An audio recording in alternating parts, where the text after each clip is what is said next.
আসসালামু আলাইকুম। স্বাগতম আজকে ক্লাসে। আজকে প্রাণী বিভিন্নতা শ্রেণীবিন্যাসের ৫ম ভিডিও লেকচার হবে। অর্থাৎ আজকে আমাদের ক্লাসে আমরা চেষ্টা করব প্রাণী বিভিন্নতা শ্রেণীবিন্যাসের কোয়াড্রেটা পর্বটা নিয়ে আলোচনা করার। আমরা জানি যে আমরা প্রিভিয়াস ৪ টা ক্লাসে একদম ১ম থেকে শুরু করে অর্থাৎ একদম প্রাণী বিভিন্নতা শ্রেণীবিন্যাসের একদম ফার্স্ট পার্ট থেকে দেন হচ্ছে আমরা শ্রেণীবিন্যাসটা পড়েছি। সেখান থেকে আমরা হচ্ছে আ আ প্রাণী শ্রেণীবিন্যাসের ভিত্তিগুলো একটা করে আলোচনা করেছি এবং পরবর্তীতে আমরা পর্বগুলো নিয়ে আলোচনা করেছি। নন কোঅর্ডিনেট যে পর্ব রয়েছে ৮ টা, সেই ৮ টা পর্ব আমরা ২ টো ক্লাসের মাধ্যমে ৪ টা করে শেষ করেছি। তো তার ধারাবাহিকতায় আজকে আমরা কোঅর্ডিনেট নিয়ে আলোচনা করব। অর্থাৎ আমাদের মেজর ফাইলাম ৯ কর্ডাটা, এই কর্ডাটা পর্ব নিয়ে আলোচনা করব ইনশাআল্লাহ। তো ক্লাসটা অনেক হেল্পফুল হবে। যারা প্রিভিয়াস ক্লাসগুলো করো নাই তারা আগে ক্লাসগুলো করে তারপর হচ্ছে এই ক্লাসটা করবে।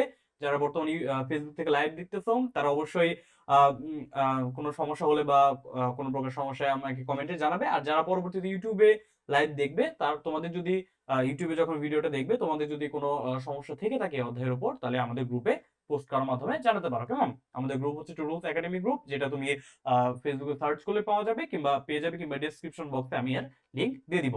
ওকে ফাইন। তো আমরা আজকে ক্লাসে ফিরে যাই। দেখো আজকে আমাদের ক্লাসের টপিক রেখেছি কোঅর্ডিনেটর পর্ব। আমরা জানি কোঅর্ডিনেটর পর্বের উপপর্ব রয়েছে ৩ টা, হ্যাঁ? একটা হচ্ছে ইউরো কোঅর্ডিনেটর, দেন সেফালো কোঅর্ডিনেটর, দেন ভার্টিব্রাটা। তো আমরা আজকে ক্লাসে চেষ্টা করব কোঅর্ডিনেটর উপপর্বগুলোর একটু ওভারঅল পরিচিতি পড়তে এবং প্রথম ২ টো উপপর্ব অর্থাৎ ইউরো কোঅর্ডিনেটর এবং সেফালো কোঅর্ডিনেটর নিয়ে একটু ডিটেইলসে পড়তে। কেমন? ওকে ফাইন। তো তাহলে হচ্ছে তোমরা খাতা কলম নিয়ে বসে পড়ো। যেহেতু একটা লং ক্লাস হবে। লং মিনস অত বড়ও না। তবে চেষ্টা করব যাতে কোন কিছু স্কিপ না করে একটু সহজ সাবলীল ভাবে আমরা অধ্যায়টা শেষ করতে পারি। ওকে? ক্লাসটা শেষ করতে পারি। ওকে। তাহলে আমরা ক্লাসে ফিরে যাচ্ছি। তাহলে আজকে আমাদের ক্লাসের টপিক হচ্ছে পর্ব কোঅর্ডিনেটর এবং এর উপপর্ব অর্থাৎ ইউরো কোঅর্ডিনেটর এবং সেফালো কোঅর্ডিনেটর। কেমন? ইউরো কোঅর্ডিনেটর এবং সেফালো কোঅর্ডিনেটর নিয়ে আমরা ইনশাআল্লাহ কথাবার্তা বলবো এবং এদের অধীনে যে এদের ক্লাসগুলো রয়েছে সেই ক্লাসগুলো নিয়েও একটু আলোচনা করব, যেগুলো তোমার আসলে পরীক্ষা আসতে পারে বা তোমার একাডেমিক্স এর জন্য যাওয়াটা জরুরি। ওকে ফাইন। তো আমরা প্রথম হচ্ছে কোঅর্ডিনেটর নিয়ে যাই। দেখো আমরা প্রথমে টপিকটা রেখেছি হচ্ছে ফাইলাম ৯ অর্থাৎ ৯ নম্বর পর্ব বা কোঅর্ডিনেটর। ওকে। তো আমরা যখন প্রাণী শ্রেণীবিন্যাসের ভিত্তিতে নটোকর্ডটা পড়েছিলাম, তো আশা করি তোমাদের নটোকর্ডের কথাটা মনে রয়েছে, তাই না? নটোকর্ড জিনিসটা কি ছিল তাহলে? নটোকর্ড ছিল যে প্রাণীর ভ্রূণীয় পরিস্ফুটনের সময় কিংবা আজীবন এর পৃষ্ঠ মধ্যরেখা বরাবর যে দণ্ডাকার স্থিতিস্থাপক আ দণ্ড থাকবে সেটাই হচ্ছে আমাদের নটোকর্ড। কেমন? তো নটোকর্ড নিয়ে আমি বিস্তারিত আলোচনা করেছি একটা ক্লাসে, তো আজকে সেটা নিয়ে আমি যাচ্ছি না।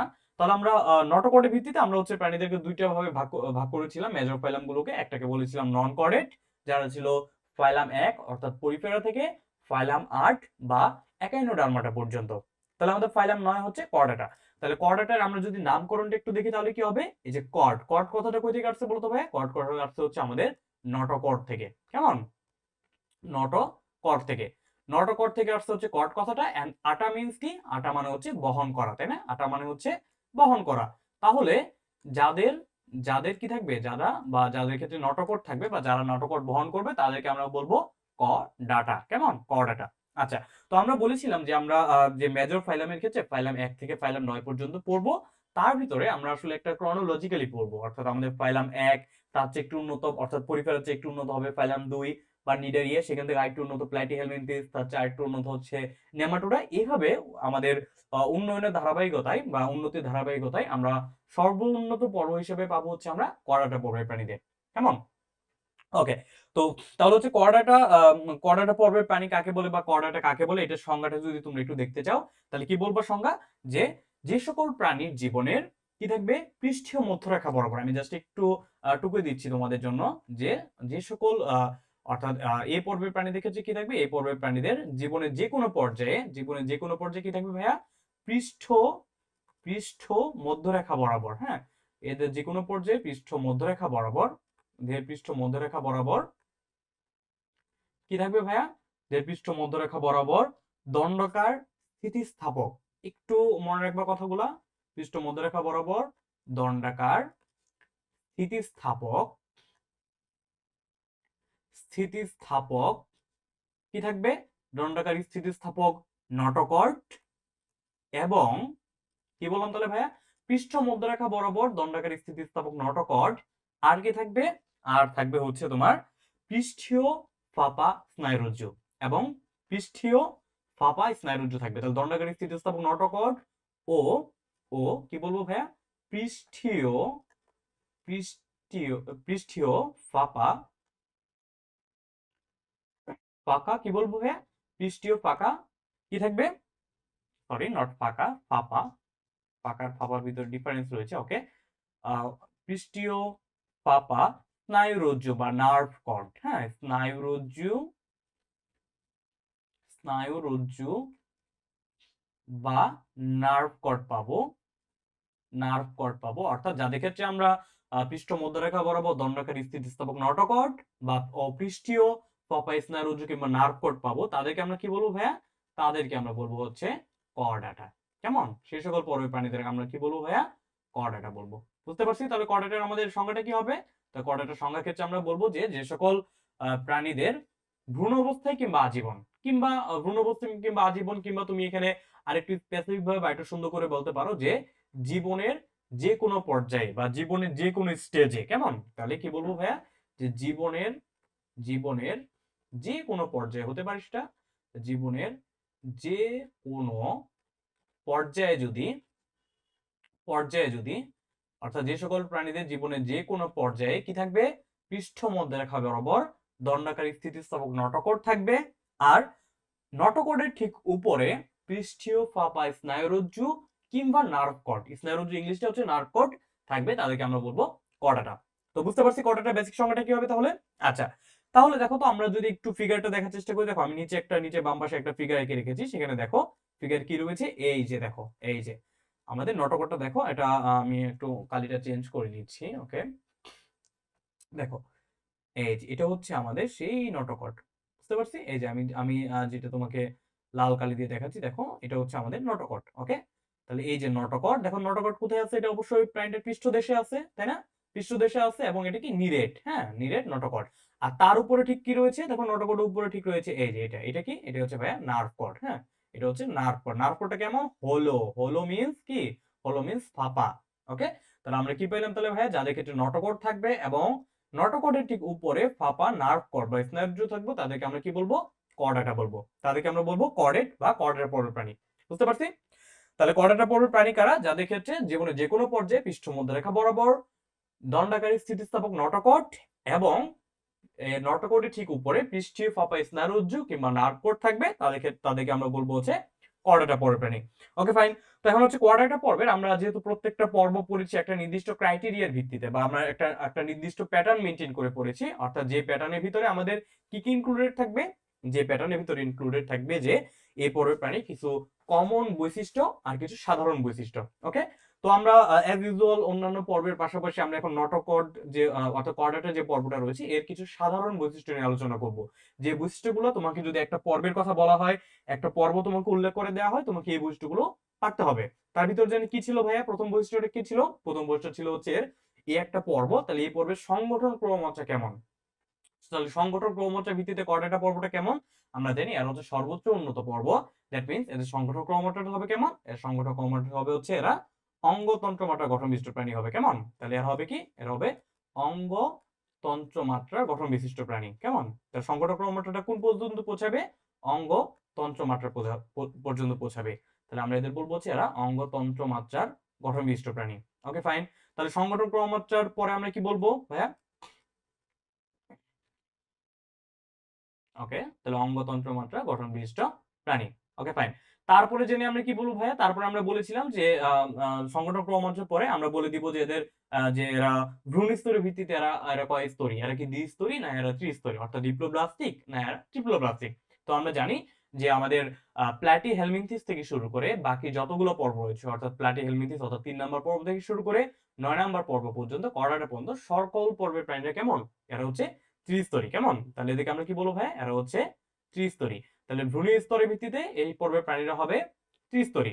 তারপরে আমরা কি বলবো ভাইয়া, যেহেতু ত্রিস্তরী বললাম, তারপর আমরা একটু সিলোমের ভিত্তিতে বলতে পারি, কেমন। তাহলে কর্ডাটা পর্বের প্রাণীরা সিলোমের ভিত্তিতে কেমন, সিলোমের ভিত্তিতে কর্ডাটা পর্বের প্রাণীরা হচ্ছে ভাইয়া কেমন, এরা হচ্ছে প্রকৃত সিলোমযুক্ত প্রাণী বা ইউসিলোমেট, ওকে।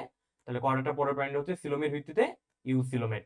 বুঝতে পারছি, ইউ মিন্স প্রকৃত, তাহলে হচ্ছে এক্ষেত্রে কর্ডাটা পর্বের প্রাণী হবে ইউসিলোমেট, ওকে। ইউসিলোমেট বা প্রকৃত সিলোমযুক্ত প্রাণী, ওকে। তারপরে আমরা কি বলবো ভাইয়া, তারপরে আমরা হচ্ছে বেসিক বৈশিষ্ট্যের ভিতরে এরপরে আমরা কি বলতে পারি, এরপরে বলবো হচ্ছে প্রতিসাম্যতার ভিত্তিতে এরা কেমন। হ্যাঁ, প্রতিসাম্যতার ভিত্তিতে এরা কেমন। তো ভাইয়া দেখো কর্ডাটা পরের প্রাণীর প্রতিসাম্যতার ভিত্তিতে কেমন, এরা হচ্ছে এদের প্রতিসাম্যতা হচ্ছে দ্বিপার্শ্বীয়, তাই না? তাহলে এরা হচ্ছে দ্বিপার্শ্বীয় প্রতিসম। ওকে, তাহলে এরা হচ্ছে কি, এরা হচ্ছে দ্বিপার্শ্বীয় প্রতিসম। দ্বিপার্শ্বীয় প্রতিসম কর্ডাটা পরের প্রাণীর হবে কি ভাইয়া, দ্বিপার্শ্বীয় প্রতিসম। বুঝতে পারছি? তো এগুলো ছিল আমাদের একটা কমন ক্যারেক্টারিস্টিক বা একটা পর্ব নিয়ে যদি তুমি স্টাডি করতে যাও, যে কমন বৈশিষ্ট্যগুলো তোমার এই পর্বটার নাম শুনলে মনে পড়তে হবে, সেগুলো ছিল বেসিক্যালি এগুলা। তাহলে কি কি বললাম, প্রথমে প্রথমে হচ্ছে এদের গঠন, অর্থাৎ সংগঠন ক্রমমাত্রাটা কেমন, এরা হচ্ছে অঙ্গতন্ত্র মাত্রা গঠন বিশিষ্ট, এরা হচ্ছে ত্রিস্তরী, এদের সিলোমের ভিত্তিতে এরা কেমন, এরা হচ্ছে ইউসিলোমেট বা প্রকৃত সিলোমযুক্ত, এদের প্রতিসাম্যতার ভিত্তিতে এরা কেমন, প্রতিসাম্যতার ভিত্তিতে ওরা হচ্ছে দ্বিপার্শ্বীয় প্রতিসাম্য। তারপরে যদি আমরা আরেকটা কি ক্রাইটেরিয়া ছিল বলতো, এটা ক্রাইটেরিয়া ছিল যে এদের সংবহন তন্ত্র। সংবহন তন্ত্র কি রয়েছে? হ্যাঁ, তাহলে আমরা কি বলবো ভাইয়া, সংবহন তন্ত্র বিদ্যমান। কোন সংবহন তন্ত্র রয়েছে? রক্ত সংবহন তন্ত্র রয়েছে। কেমন? তো রক্ত সংবহন তন্ত্র রয়েছে, তো বলো তো ভাইয়া কর্ডাটা পরের প্রাণীদের রক্ত সংবহন তন্ত্র কোন প্রকৃতির?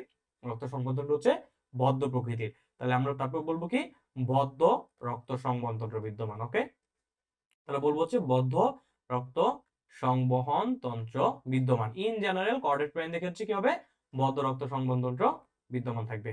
বুঝতে পারছি? তো এগুলো ছিল আমাদের এই কর্ডেটা পরের প্রাণীর কিছু সাধারণ বৈশিষ্ট্য। হ্যাঁ, কিছু সাধারণ বৈশিষ্ট্য। আরেকটা সাধারণ বৈশিষ্ট্য কি থাকবে, যেহেতু কর্ডেটা পরের প্রাণী সেজন্য আমরা কি বলবো, এদের ক্ষেত্রে কি থাকবে, নটকট থাকবে, যেটা আমি অলরেডি কিন্তু বলে এসেছি। কেমন? তাহলে এদের ক্ষেত্রে কি থাকবে ভাইয়া, নটকট থাকবে। এদের ক্ষেত্রে থাকবে হচ্ছে নটকট থাকবে। কেমন? নটকট বিদ্যমান থাকবে। Okay fine. তাহলে আমরা মোটামুটি কর্ডেটা পরের প্রাণীর ক্ষেত্রে মোটামুটি এদের কমন ক্যারেক্টারিস্টিক গুলো বললাম। কেন কর্ডেট বলা হয়েছে, কারণ এদের নটকট থাকবে। আর এই পর্বের নামকরণ যে করেছে সেটা যদি একটু জানতে চাও, যে নামকরণ করেছে কে, নামকরণ করেছে হচ্ছে, আমি লিখে দিচ্ছি, এই পর্বের নামকরণ করেছে হচ্ছে বিজ্ঞানী, কে নামকরণ করেছে, বিজ্ঞানী বেটসন। কেমন? নামকরণ করেছে হচ্ছে বিজ্ঞানী বেটসন। ওকে, আচ্ছা, তো এগুলো ছিল আমাদের কর্ডেটের পরের প্রাণীদের কিছু সাধারণ বৈশিষ্ট্য। ওকে, কিছু সাধারণ বৈশিষ্ট্য। আর আমরা কিন্তু প্রত্যেকটা পড়বো এই সাধারণ বৈশিষ্ট্য এবং এবং স্পেশাল বৈশিষ্ট্য বা শনাক্তকারী বৈশিষ্ট্য, এগুলোকে ভাগ করে বলেছি। কেমন? এগুলো ছিল আমাদের কর্ডাটা পর্বের সাধারণ কিছু বৈশিষ্ট্য। ওকে, তো তার পরবর্তী স্লাইডে যদি আমরা একটু যাই, যে আমরা এখন দেখবো আসলে এই যে কর্ডাটা পর্বের সাধারণ বৈশিষ্ট্যের পরে এর বেসিক্যালি শনাক্তকারী বৈশিষ্ট্যগুলো কি কি রয়েছে, বা কর্ডাটা পর্বের ক্ষেত্রে আমরা স্পেশাল কি কি বৈশিষ্ট্য পাবো, সেগুলো যদি আমরা এক নজরে একটু দেখার চেষ্টা করি। তাহলে এখন হচ্ছে কি বলবো ভাই, আমরা এখন পড়বো হচ্ছে কর্ডাটা পর্বের স্পেশাল বৈশিষ্ট্য। তাহলে দেখি ভাই স্পেশাল কি কি বৈশিষ্ট্য রয়েছে আমাদের কর্ডাটা পর্বের। ওকে, স্পেশাল বৈশিষ্ট্যের ভিতরে আমরা কি কি পাবো? ফার্স্ট অফ অল, স্পেশাল বৈশিষ্ট্য আমরা শুরু করেছিলাম কি দিয়ে? স্পেশাল বৈশিষ্ট্য আমরা শুরু করেছিলাম প্রত্যেকটা ক্ষেত্রেই চেষ্টা করবা স্পেশাল বৈশিষ্ট্যগুলো শুরু করতে এর নাম থেকে, যে নাম দিয়ে বেসিক্যালি আমরা এই পর্বটাকে চিনতেছি। দ্যাট মিন্স কর্ডা পর্বের ক্ষেত্রে কি থাকবে, কর্ডা পর্বের ক্ষেত্রে নটোকর্ড থাকবে। তাহলে আমরা স্পেশাল বৈশিষ্ট্যের ক্ষেত্রে এক নম্বরে বলে দিব কি ভাইয়া, এক নম্বরে বলে দিব হচ্ছে পৃষ্ঠীয়। হ্যাঁ, পৃষ্ঠীয়, পৃষ্ঠীয় কি থাকবে ভাইয়া, পৃষ্ঠীয় দণ্ডাকার, পৃষ্ঠীয় দণ্ডাকার স্থিতিস্থাপক নটকট থাকবে। কেমন? স্থিতিস্থাপক, স্থিতিস্থাপক নটকট থাকবে। ওকে ফাইন। তো পৃষ্ঠীয় দণ্ডাকার স্থিতিস্থাপক নটকট থাকবে। আচ্ছা, তার পরবর্তীতে আমরা কি বলবো বলতো, নটকট থাকবে, তার পাশাপাশি আমি কি বলেছিলাম একটু আগে, নার্ভ কর্ডের কথা বলেছিলাম, তাই না? তাহলে কি বলবো, নটকর্ডের উপরে, কেমন, তাহলে বলবো হচ্ছে নটকর্ড এর উপরে, উপরে কি অবস্থান করবে, উপরে, উপরে ফাঁপা, ফাঁপা নার্ভ কর্ড অবস্থান করবে। কেমন? তাহলে ফাঁপা নার্ভ কর্ড, বা আমরা বাংলায় বলতে পারি স্নায়ুরজ্জু অবস্থান করবে। বুঝতে পারছি? ফাঁপা নার্ভ কর্ড বা স্নায়ুরজ্জু থাকবে। Okay fine. তারপরে আমরা কি বলবো বলতো, আমরা তাহলে হচ্ছে নটকর্ডের মেইন পরিচিতিটা আমরা বললাম, যে প্রথমে ভাই এদের পৃষ্ঠীয় দণ্ডাকার স্থিতিস্থাপক নটকর্ড থাকবে, যেটা আমরা ফিগারে দেখো, এই যে অরেঞ্জ কালারের যে পার্টটা রয়েছে নিচে, এটা হচ্ছে নটকর্ড, এই যে অরেঞ্জ কালারের পার্টটা নটকর্ড। ওকে, তারপর কি বললাম ভাই, নটকর্ডের ঠিক উপরে থাকবে হচ্ছে কি পৃষ্ঠীয় ফাঁপা স্নায়ুরজ্জু থাকবে। ওকে ফাইন, স্নায়ুরজ্জু থাকবে, নটকর্ড থাকবে, আর হচ্ছে স্নায়ুরজ্জু থাকবে। ওকে, তাছাড়া কি কি থাকবে বলতো এদের, এদের ক্ষেত্রে দেখো তো আমি নিচে ফিগারে দিয়ে দিয়েছি যে ফেরেঞ্জিয়াল গিল সিটস। দ্যাট মিন্স এদের ক্ষেত্রে কি থাকবে, ফেরেঞ্জিয়াল গিল সিটস, বা এদের ক্ষেত্রে গলবিলীয় ফুলকারন্ধ্র থাকবে। কেমন? তাহলে এদের ক্ষেত্রে কি থাকবে, এদের ক্ষেত্রে গলবিলীয় ফুলকারন্ধ্র উপস্থিত থাকবে। ওকে, তো তুমি 3 নম্বর পয়েন্টে কি লিখবো ভাইয়া, লিখবো হচ্ছে এদের ক্ষেত্রে কি থাকবে, গলবিলীয় গলবিলীয় ফুলকা রন্ধ্র উপস্থিত থাকবে। কেমন? গলবিলীয় ফুলকা রন্ধ্র উপস্থিত থাকবে। ওকে, রন্ধ্র উপস্থিত থাকবে। বুঝতে পারছি? গলবিলীয় ফুলকা রন্ধ্র উপস্থিত থাকবে। ওকে, তো তারপরে দেখি আমাদের কি রয়েছে। দেখি গলবিলীয় ফুলকা রন্ধ্রের পরে কি রয়েছে। এদের ক্ষেত্রে কি থাকবে? এই যে পোস্ট অ্যানাল টেইল, বা কি থাকবে ভাইয়া? পোস্ট অ্যানাল টেইল মানে কি? পোস্ট অ্যানাল টেইল মানে হচ্ছে এদের ক্ষেত্রে থাকবে হচ্ছে 4 নম্বর পয়েন্টে লিখতে পারি যে পায়ু পশ্চাৎ লেজ থাকবে। কেমন? এদের ক্ষেত্রে এই কর্ডেট পর্বের প্রাণীদের ক্ষেত্রে কি থাকবে? লেজ পাওয়া যাবে। লেজটা কোথায় পাওয়া যাবে? পায়ু অঞ্চলের পিছনে, অর্থাৎ পায়ু পশ্চাৎ লেজ থাকবে। তাহলে আমরা বলবো হচ্ছে কি ভাইয়া? বলবো হচ্ছে পায়ু পশ্চাৎ লেজ বিদ্যমান থাকবে। ওকে, তো আমরা এগুলো ছিল আমাদের স্পেশাল বুস্টের ভিতরে। তাহলে আমরা 4টে স্পেশাল বুস্ট বলে ফেললাম অলরেডি। 4 নাম্বারটা ছিল কি? পায়ু পশ্চাৎ লেজ বিদ্যমান থাকবে। ওকে, ফাইন। তারপর লেজে পরে আর কি কি পাবো আমরা? দেখো তো, একটা কর্ডেট প্রাণীর একটা স্পেশাল বুস্টের ভিতরে কি কি পাবো? বিদ্যমান থাকবে। আচ্ছা, তারপরে আমরা বলতে পারি যে এদের ক্ষেত্রে কি বলবো বলতো? 5 নম্বরে আমরা বলবো এদের ক্ষেত্রে যেহেতু সর্বোচ্চ উন্নত প্রাণী, তাহলে এদের কি থাকবে? বিভিন্ন তন্ত্রের বিকাশ ঘটবে।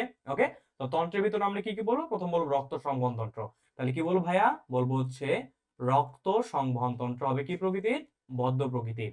রক্ত সংবহন তন্ত্র কোন প্রকৃতির হবে ভাইয়া? রক্ত সংবহন তন্ত্র হচ্ছে বদ্ধ প্রকৃতির। ওকে, বদ্ধ প্রকৃতির। আচ্ছা, এখন বলতো রক্ত সংবন্ধনটা বদ্ধ প্রকৃতির, দ্যাট মিন্স এদের ক্ষেত্রে কি থাকবে? হৃৎপিণ্ড থাকবে। কেমন? আচ্ছা, এখন বলো, আমরা যখন নন কর্ডেট পড়েছিলাম, নন কর্ডেট বৈশিষ্ট্য পড়েছিলাম, সেখানে কি বলেছিলাম? যে নন কর্ডেটের ক্ষেত্রে তোমার হৃৎপিণ্ড থাকতেও পারে, আবার নাও থাকতে পারে। বাট যদি নন কর্ডেটের ক্ষেত্রে হৃৎপিণ্ড থাকে, সেটার অবস্থান ছিল পৃষ্ঠীয় দেশে। বাট এই যে কর্ডেট পর্বে, অর্থাৎ কর্ডেটা পর্বে রক্ত সংবহনতন্ত্র থাকবে বদ্ধ প্রকৃতির, হৃৎপিণ্ডের অবস্থান করবে কোথায়? হৃৎপিণ্ড অবস্থান করবে এর অঙ্কীয় দেশে। তাহলে রক্ত সংবন্ধনটা বদ্ধ প্রকৃতির, আর হৃৎপিণ্ডের অবস্থান অঙ্কীয় দেশে। কেমন? হৃৎপিণ্ড বা হৃৎপিণ্ডের অবস্থান হবে অঙ্কীয় দেশে। হৃৎপিণ্ডের অবস্থান কোথায় ভাইয়া? অবস্থান হচ্ছে অঙ্কীয় দেশে। হৃৎপিণ্ডের অবস্থান অঙ্কীয় দেশে। ওকে, বুঝতে পারছি? আচ্ছা, তারপর দেখো তো, আমরা রক্ত সংবহনতন্ত্র বলে ফেললাম। তারপর একটা কি প্রধান তন্ত্র বলতে পারি আমরা? আমরা পৌষ্টিক তন্ত্রের কথা বলতে পারি। কেমন?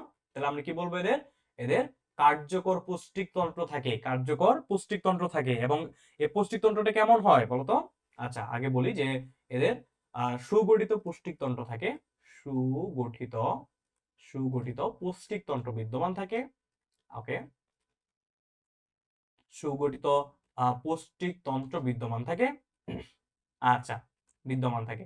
আর এই পৌষ্টিক নালীটা কোন থেকে কোন পর্যন্ত বিস্তৃত হয় বলতো?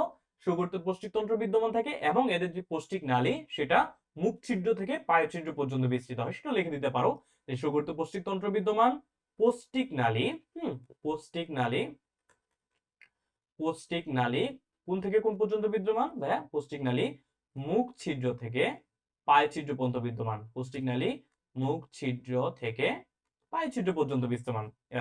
মুখ ছিদ্র থেকে পায়ু ছিদ্র পর্যন্ত বিস্তৃত। কেমন? পর্যন্ত বিস্তৃত। বুঝতে পারছি? তাহলে তাহলে আমাদের যে 6 নম্বর পয়েন্টে কি ছিল? 6 নম্বর পয়েন্টে ছিল আমাদের পৌষ্টিক তন্ত্র নিয়ে। তাহলে পৌষ্টিক তন্ত্র কেমন হবে? পৌষ্টিক তন্ত্র হচ্ছে সুগঠিত হবে, এবং পৌষ্টিক নালীটা মুখ ছিদ্র থেকে পায়ু ছিদ্র পর্যন্ত বিদ্যমান। যেটা দেখো আমি এখানে চিত্রে দেখিয়ে নিয়েছি। চিত্রের ক্ষেত্রে কি দেখানো আছে দেখো? মাউথ ওপেনিং, অর্থাৎ আমাদের এটা মুখ ছিদ্র, আর এটা হচ্ছে অ্যানাল ওপেনিং, পায়ু ছিদ্র।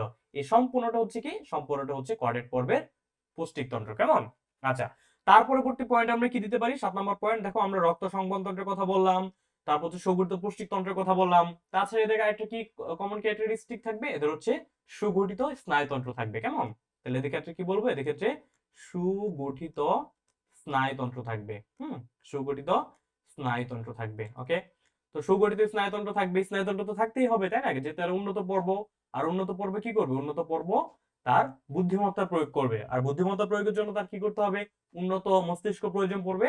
তো সেক্ষেত্রে আমরা বলবো সুগঠিত স্নায়ুতন্ত্র থাকবে। স্নায়ুতন্ত্র থাকবে। স্নায়ুতন্ত্রটা কই থেকে গঠিত হবে বলতো? স্নায়ুতন্ত্রটা কই থেকে গঠিত হবে? এদের স্নায়ুতন্ত্রটা গঠিত হবে কই থেকে? এই যে স্নায়ুরজ্জু থেকে। কেমন? তাহলে কি হবে? পরিণত প্রাণীতে সুগঠিত স্নায়ুরজ্জু থাকবে। তারপরে লিখে দিবা, বা তারপরে বলতে পারি আমরা যে পরিণত প্রাণীতে কি হবে? পরিণত প্রাণীতে হচ্ছে এদের যে স্নায়ুরজ্জু থাকবে, সেই স্নায়ুরজ্জু একটু কনভার্ট হবে। স্নায়ুরজ্জুটা কি হবে বলতো? স্নায়ুরজ্জু পরিণত প্রাণীতে কি হবে? এদের স্নায়ুরজ্জুটা সম্মুখ অংশ যেটা আছে সেটা স্ফীত হয়ে, স্নায়ুরজ্জুটা সম্মুখ অংশ সম্মুখ অংশ স্ফীত হয়ে কি তৈরি করবে ভাইয়া? সম্মুখ অংশ স্ফীত হয়ে তৈরি করবে কি ভাইয়া? সম্মুখ অংশ স্ফীত হয়ে তৈরি করবে হচ্ছে আমাদের ক্ষেত্রে মস্তিষ্ক। হুম, মস্তিষ্ক। অর্থাৎ আমরা যদি দেখো আমাদের ক্ষেত্রে এই যে নার্ভ কর্ড যেটা ছিল, এই নার্ভ কর্ডের সামনের যে পার্টটা আছে এটা স্ফীত হবে। স্ফীত হবে দ্যাট মিন্স এটা হচ্ছে মোটা হবে, একটা গিটের মতো হবে। এটা হয়ে তৈরি করবে হচ্ছে মস্তিষ্ক। আর পশ্চাৎ অংশ যে রয়েছে, পশ্চাৎ পার্টটা এই স্নায়ুরজ্জুর পশ্চাৎ অংশ বা পশ্চাৎ অংশ কিসে পরিণত হবে বলতো? পশ্চাৎ অংশ পরিণত হবে স্নায়ু পশ্চাৎ অংশ পরিণত হবে কিসে? সুষুম্নাকাণ্ডে। কেমন? আচ্ছা, সুষুম্নাকাণ্ডে। সুষুম্নাকাণ্ড গঠন করবে তাহলে হচ্ছে পশ্চাৎ অংশ। তাহলে বুঝতে পারছি। তাহলে আমাদের ক্ষেত্রে কি কি বললাম দেখো, আমরা যদি আরেকটু রিভিউ করার চেষ্টা করি প্রথম দিক থেকে, যে এর হচ্ছে পৃষ্ঠীয় তন্ত্রাকার স্থিতস্থক নটোকর্ড থাকবে। আচ্ছা, তারপর হচ্ছে নটোকর্ড, ওকে, নটোকর্ডের উপরে ফাঁপা নার্ভ কর্ড কিংবা স্নায়ুরজ্জু থাকবে।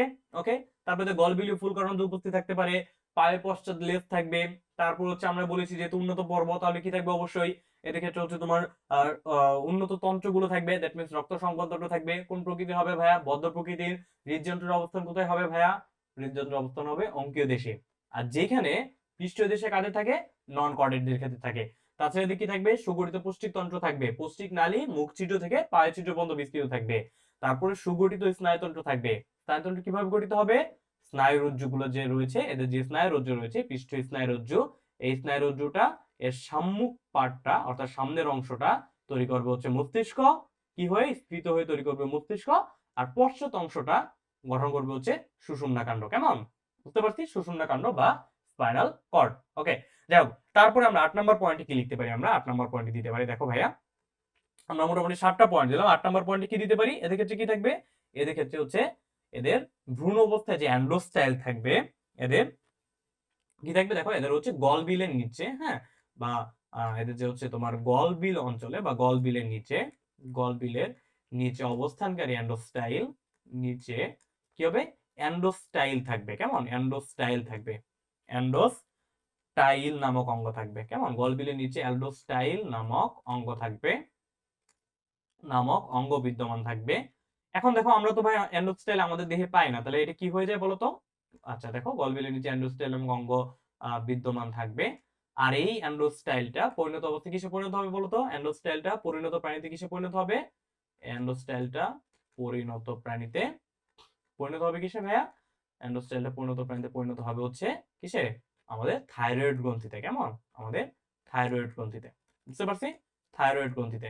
থাইরয়েড গ্রন্থি আশা করি তোমরা এখন চিনো বা হয়তো থাইরয়েড গ্রন্থির নাম শুনেছো। আমাদের এই যে ষড়যন্ত্রের সামনে যে গ্রন্থি থাকে দুইটা প্রজাপতির মতো, সেটা হচ্ছে থাইরয়েড গ্রন্থি। কেমন? এখান থেকে কি হরমোন আসে? আমাদের থাইরয়েড হরমোন গুলো আসে। কোনগুলো ভাইয়া?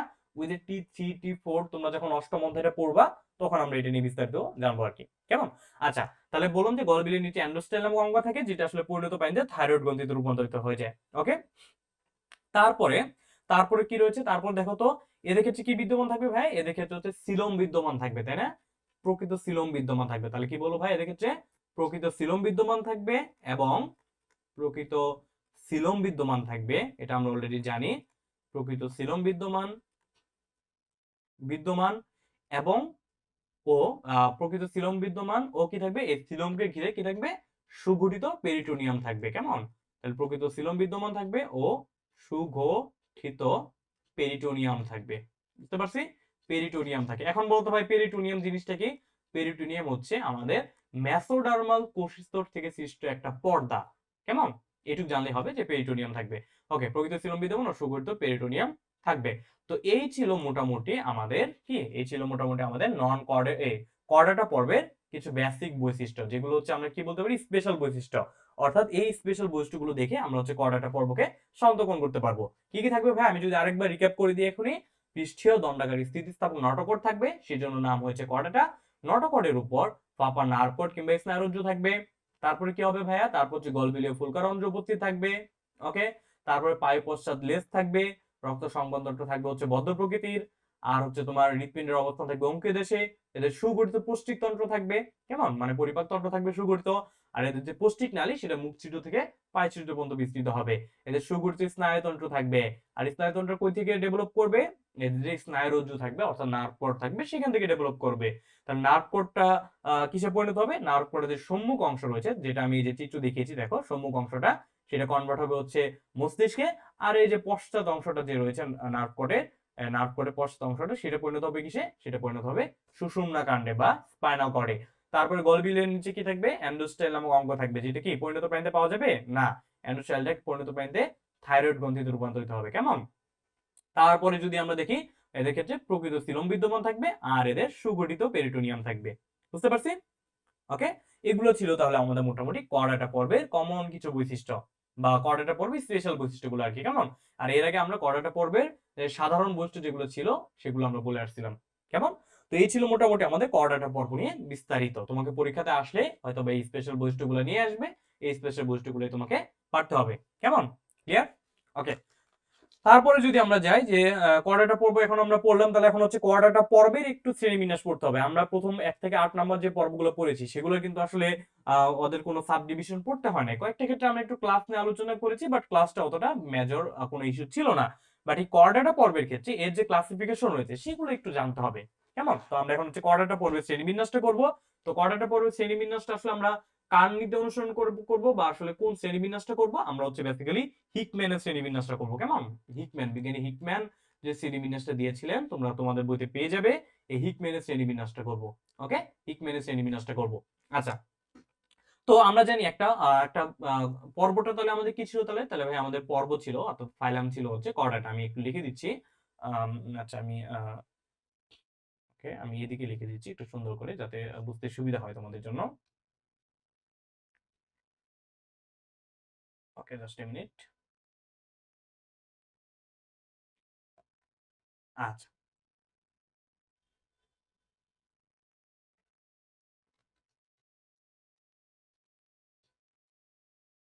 ওকে, তাহলে আমরা কর্ডাটা পর্বে শ্রেণীবিন্যাসটা করব কার অনুযায়ী ভাই, হিকম্যানের শ্রেণীবিন্যাস থেকে। কেমন? হিকম্যানের শ্রেণীবিন্যাস অনুযায়ী। তো কর্ডাটা পর্ব আমাদের ফাইলামটা ছিল বা কর্ডাটা পর্বটা ছিল হচ্ছে কর্ডাটা, তাই না? তাহলে আমরা কি লিখতে পারি এখানে, আমাদের ফাইলাম হচ্ছে কর্ডাটা। হ্যাঁ, আমাদের ফাইলাম বা পর্ব কোনটা ভাইয়া, কর্ডাটা। ওকে, ফাইন।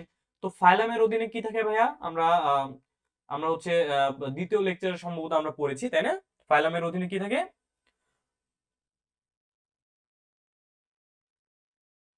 আচ্ছা, তো আমাদের ফাইলামের অধীনে কি থাকবে ভাইয়া, ফাইলামের অধীনে থাকবে হচ্ছে আমাদের কিছু সাব ফাইলাম থাকবে, তাই না? ফাইলামের অধীনে কি থাকবে ভাইয়া, ফাইলামের অধীনে থাকবে সাব ফাইলাম।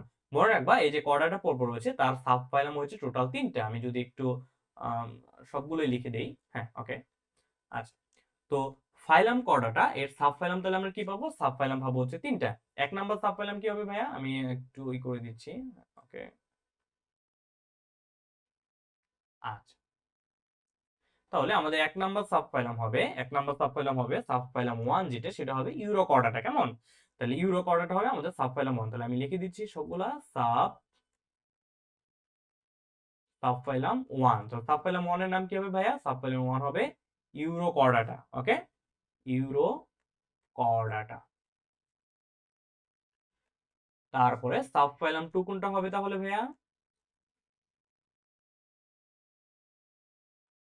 সাব ফাইলাম 2 হবে সেফালোকর্ডাটা। কেমন? সাব ফাইলাম 2 হবে কি ভাইয়া, সাব ফাইলাম 2 হবে সেফালোকর্ডাটা।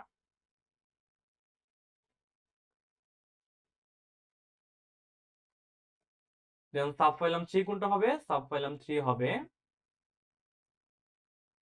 অর্থাৎ উপপর্ব, উপপর্ব 3 নম্বর পর্ব কোনটা হবে, 3 নম্বর উপপর্ব হবে ভার্টিব্রাটা। কেমন? তা সাব ফাইলাম 3 হবে কোনটা ভাইয়া, সাব ফাইলাম 3 হবে ভার্টিব্রাটা। ওকে, ভার্টিব্রাটা। বুঝতে পারছি? আচ্ছা, তাহলে 3টা সাব ফাইলাম পেলাম। এখন দেখো সাব ফাইলামের ভিতরে আবার কি থাকবে, আমরা জানি যে ফাইলামের অধীনে সাব ফাইলাম থাকতে পারে। যেমন সাব ফাইলামের অধীনে কি থাকবে, সাব ফাইলামের অধীনে থাকবে হচ্ছে ক্লাস। আবার কোনো কোনো ক্ষেত্রে সাব ফাইলাম আর ক্লাসের মাঝখানে সুপার ক্লাস থাকতে পারে। কেমন? ওটা আমরা পাবো ভার্টিব্রাটার ক্ষেত্রে। যাই হোক, আমরা সাব ফাইলাম 1 এর ক্ষেত্রে আমরা ইউরোকর্ডাটা পেয়েছি, এর অধীনে আবার আমরা পাবো হচ্ছে ক্লাস। কয়টা ক্লাস পাবো ভাই, ইউরোকর্ডাটার অধীনে আমরা টোটাল 3টা ক্লাস পাবো। ওকে, তো ইউরোকর্ডাটার ক্লাস 1, ক্লাস 1টা কোনটা হবে ইউরোকর্ডাটার, ইউরোকর্ডাটার ক্লাস 1 হবে অ্যাসিডিয়াশিয়া। কেমন? ইউরোকর্ডাটার ক্লাস 1 হবে অ্যাসিডিয়াশিয়া।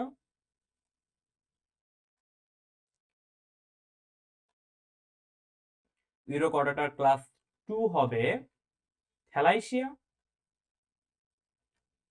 ইউরোকর্ডাটার ক্লাস 2 হবে ভাইয়া থ্যালাইসিয়া।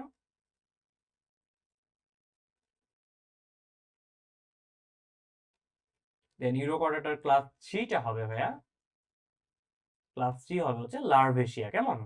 লার্ভেশিয়া একটু সিরিয়ালি মনে রাখবা, কারণ সিরিয়ালি মনে রাখলে পরবর্তী সুবিধা হবে, যদিও আমরা এটা বারবার পড়বো, আমাদের এমনি মনে থাকবে।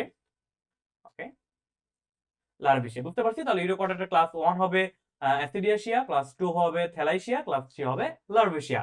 তারপর দেখো সাবফাইলাম, সাবফাইলাম 2 অর্থাৎ সেফালোকর্ডাটা। সেফালোকর্ডাটা কোনো ক্লাস তোমাদের বইতে উল্লেখ নাই বা তোমাদের লেভেলে নাই, তাই তোমাদের পড়তে হবে না আপাতত। আর এই যে ভার্টিব্রাটা অর্থাৎ সাবফাইলাম 3 রয়েছে, এটার আবার কি থাকবে? সাবফাইলাম 3 অর্থাৎ ভার্টিব্রাটার আবার হচ্ছে তোমার সুপার ক্লাস থাকবে। কেমন? ক্লাস থাকবে, বাট ক্লাসের উপরে থাকবে হচ্ছে সুপার ক্লাস। তাহলে আমরা ভার্টিব্রাটার ক্ষেত্রে আবার কি পাবো ভাইয়া? ভার্টিব্রাটার ক্ষেত্রে হচ্ছে আমরা দুইটা সুপার ক্লাস পাবো। কেমন? তো আমি সুপার ক্লাস গুলো লিখে দিচ্ছি। ওকে, তাহলে ভার্টিব্রাটার ক্ষেত্রে আমরা পাবো হচ্ছে দুইটা সুপার ক্লাস। তো সুপার ক্লাস কি পাবো? Super class 1, super class 1। 1 নম্বর সুপার ক্লাসকে আমরা কি বলবো? 1 নম্বর সুপার ক্লাসটা হচ্ছে সাইক্লোস্টোমাটা।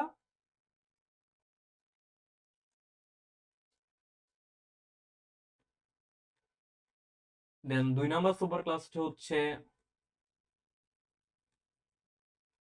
সুপার ক্লাস 2 হচ্ছে অ্যাগনাথা, কিংবা এটাকে আমরা বলতে পারি আবার ন্যাথোস্টোমাটা। কেমন? সুপার ক্লাস 2 কে আমরা বলতে পারি অ্যাগনাথা বলতে পারি, কিংবা ন্যাথোস্টোমাটা। ওকে,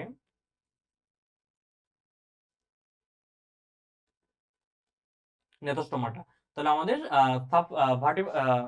সাবফাইলাম চেয়ে অর্থাৎ ভার্টিব্রাটা সাবফাইলামের আমরা সুপার ক্লাস পাইলাম দুইটা, একটা হচ্ছে সুপার ক্লাস 1, একটা হচ্ছে সুপার ক্লাস 2। সুপার ক্লাস 1 এর অধীনে ছিল সাইক্লোস্টোমাটা, আর সুপার ক্লাস 2 এর অধীনে হচ্ছে ন্যাথোস্টোমাটা। কেমন? এই বন্ধু আশা করি বুঝতে পারছি। আচ্ছা, এখন দেখো এই যে সাইক্লোস্টোমাটা যে রয়েছে, এটা একটা সুপার ক্লাস। এই সুপার ক্লাস সাইক্লোস্টোমাটার অধীনে আবার থাকবে কি ভাইয়া? সুপার ক্লাসের অধীনে থাকবে হচ্ছে ক্লাস। কয়টা ক্লাস থাকবে ভাইয়া?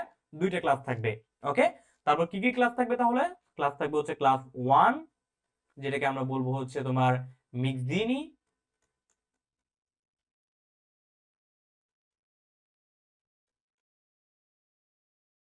দেন পাবো হচ্ছে ক্লাস 2। কেমন? ক্লাস 2। ক্লাস 2 কে বলবো হচ্ছে পেট্রোমাইজনটিডা, কিংবা এটাকে ল্যাম্প্রেও বলা যায়। যাই হোক, আমরা পেট্রোমাইজনটিডাই বলবো। পেট্রো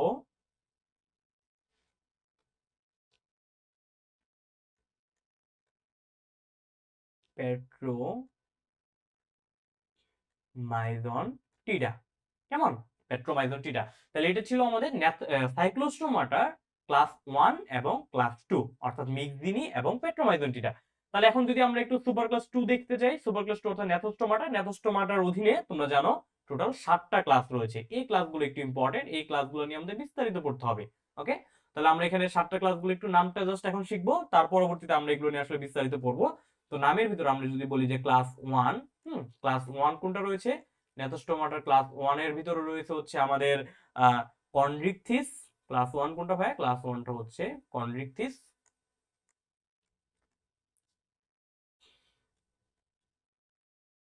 কন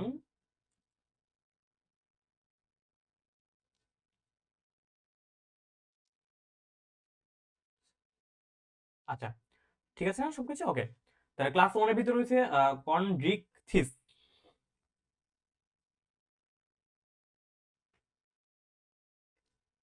সি, আচ্ছা তাই তো বলি, CHTYES। ওকে, কন্ড্রিকথিস। দেন পাবো হচ্ছে আমরা ক্লাস 2। এই ক্লাস 2 কোনটা ভাই? ক্লাস 2 হচ্ছে অ্যাক্টিনোপটেরিজি। অ্যাক্টিনো অ্যাক্টিনোপটেরিজি বা অ্যাক্টিনোপটেরিজি। তাহলে ক্লাস 2 পেলাম অ্যাক্টিনোপটেরিজি। দেন পাবো হচ্ছে আমরা ক্লাস 3। ক্লাস 3 পাবো ভাইয়া সার্কোপটেরিজি। ক্লাস 3 হচ্ছে সার্কোপটেরিজি।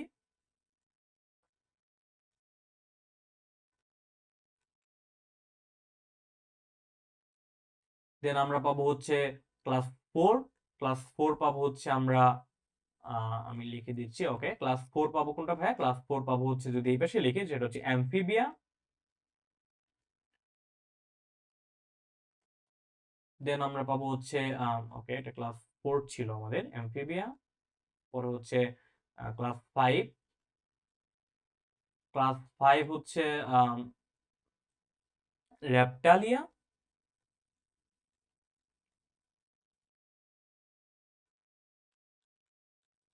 রেপ্টিলিয়া বা রেপ্টালিয়া। দেন হচ্ছে ক্লাস 6। ক্লাস 6 হচ্ছে ক্লাস 6 হচ্ছে অ্যাভিস। দেন ক্লাস 7 অর্থাৎ লাস্ট ক্লাসটা হচ্ছে আমাদের ক্লাস 7, সেটা কোনটা ভাই? এটা হচ্ছে মাম্মালিয়া। কেমন? ক্লাস 7 হচ্ছে মাম্মালিয়া। দেখো তো ক্লিয়ার কিনা? ওকে, তাহলে আমরা কি কি পেলাম এই পর্যন্ত? আমরা হচ্ছে ফাইলাম করডাটা, এই করডাটা ফাইলামের আমরা হচ্ছে ক্লাসিফিকেশন করব, অর্থাৎ করডাটা ফাইলামটাকে আমরা আরো বিন্যস্ত করব কিভাবে? যেহেতু করডাটা একটা ফাইলাম, তার অধীনে থাকবে হচ্ছে সাব ফাইলাম। তাহলে সাব ফাইলাম 1 এর ভিতর কি পাবো ভাইয়া? সাব ফাইলাম 1 এর ভিতর পাবো হচ্ছে আমরা ইউরো করডাটা। দেন সাব ফাইলাম 2 এর ভিতর পাবো হচ্ছে আমরা সেফালো করডাটা। কেমন? দেন হচ্ছে আমরা সাব ফাইলাম 3 এর দিকে যাব। সাব ফাইলাম 3 হচ্ছে ভার্টিব্রাটা। ওকে, তো এগুলো নিয়ে বিস্তারিত হচ্ছে আমি আলোচনা করব, প্রত্যেকটা আলাদা আলাদা সাব ফাইলাম নিয়ে আলোচনা হবে। তার ভিতরে হচ্ছে প্রথম সাব ফাইলাম যে ইউরোকর্ডাটা, সেটার আবার 3টা ক্লাস রয়েছে। প্রথম ক্লাসটা হচ্ছে অ্যাসিডিয়াশিয়া, দ্বিতীয় ক্লাসটা হচ্ছে থ্যালাইশিয়া এবং তৃতীয় ক্লাসটা হচ্ছে লার্ভেশিয়া। কেমন?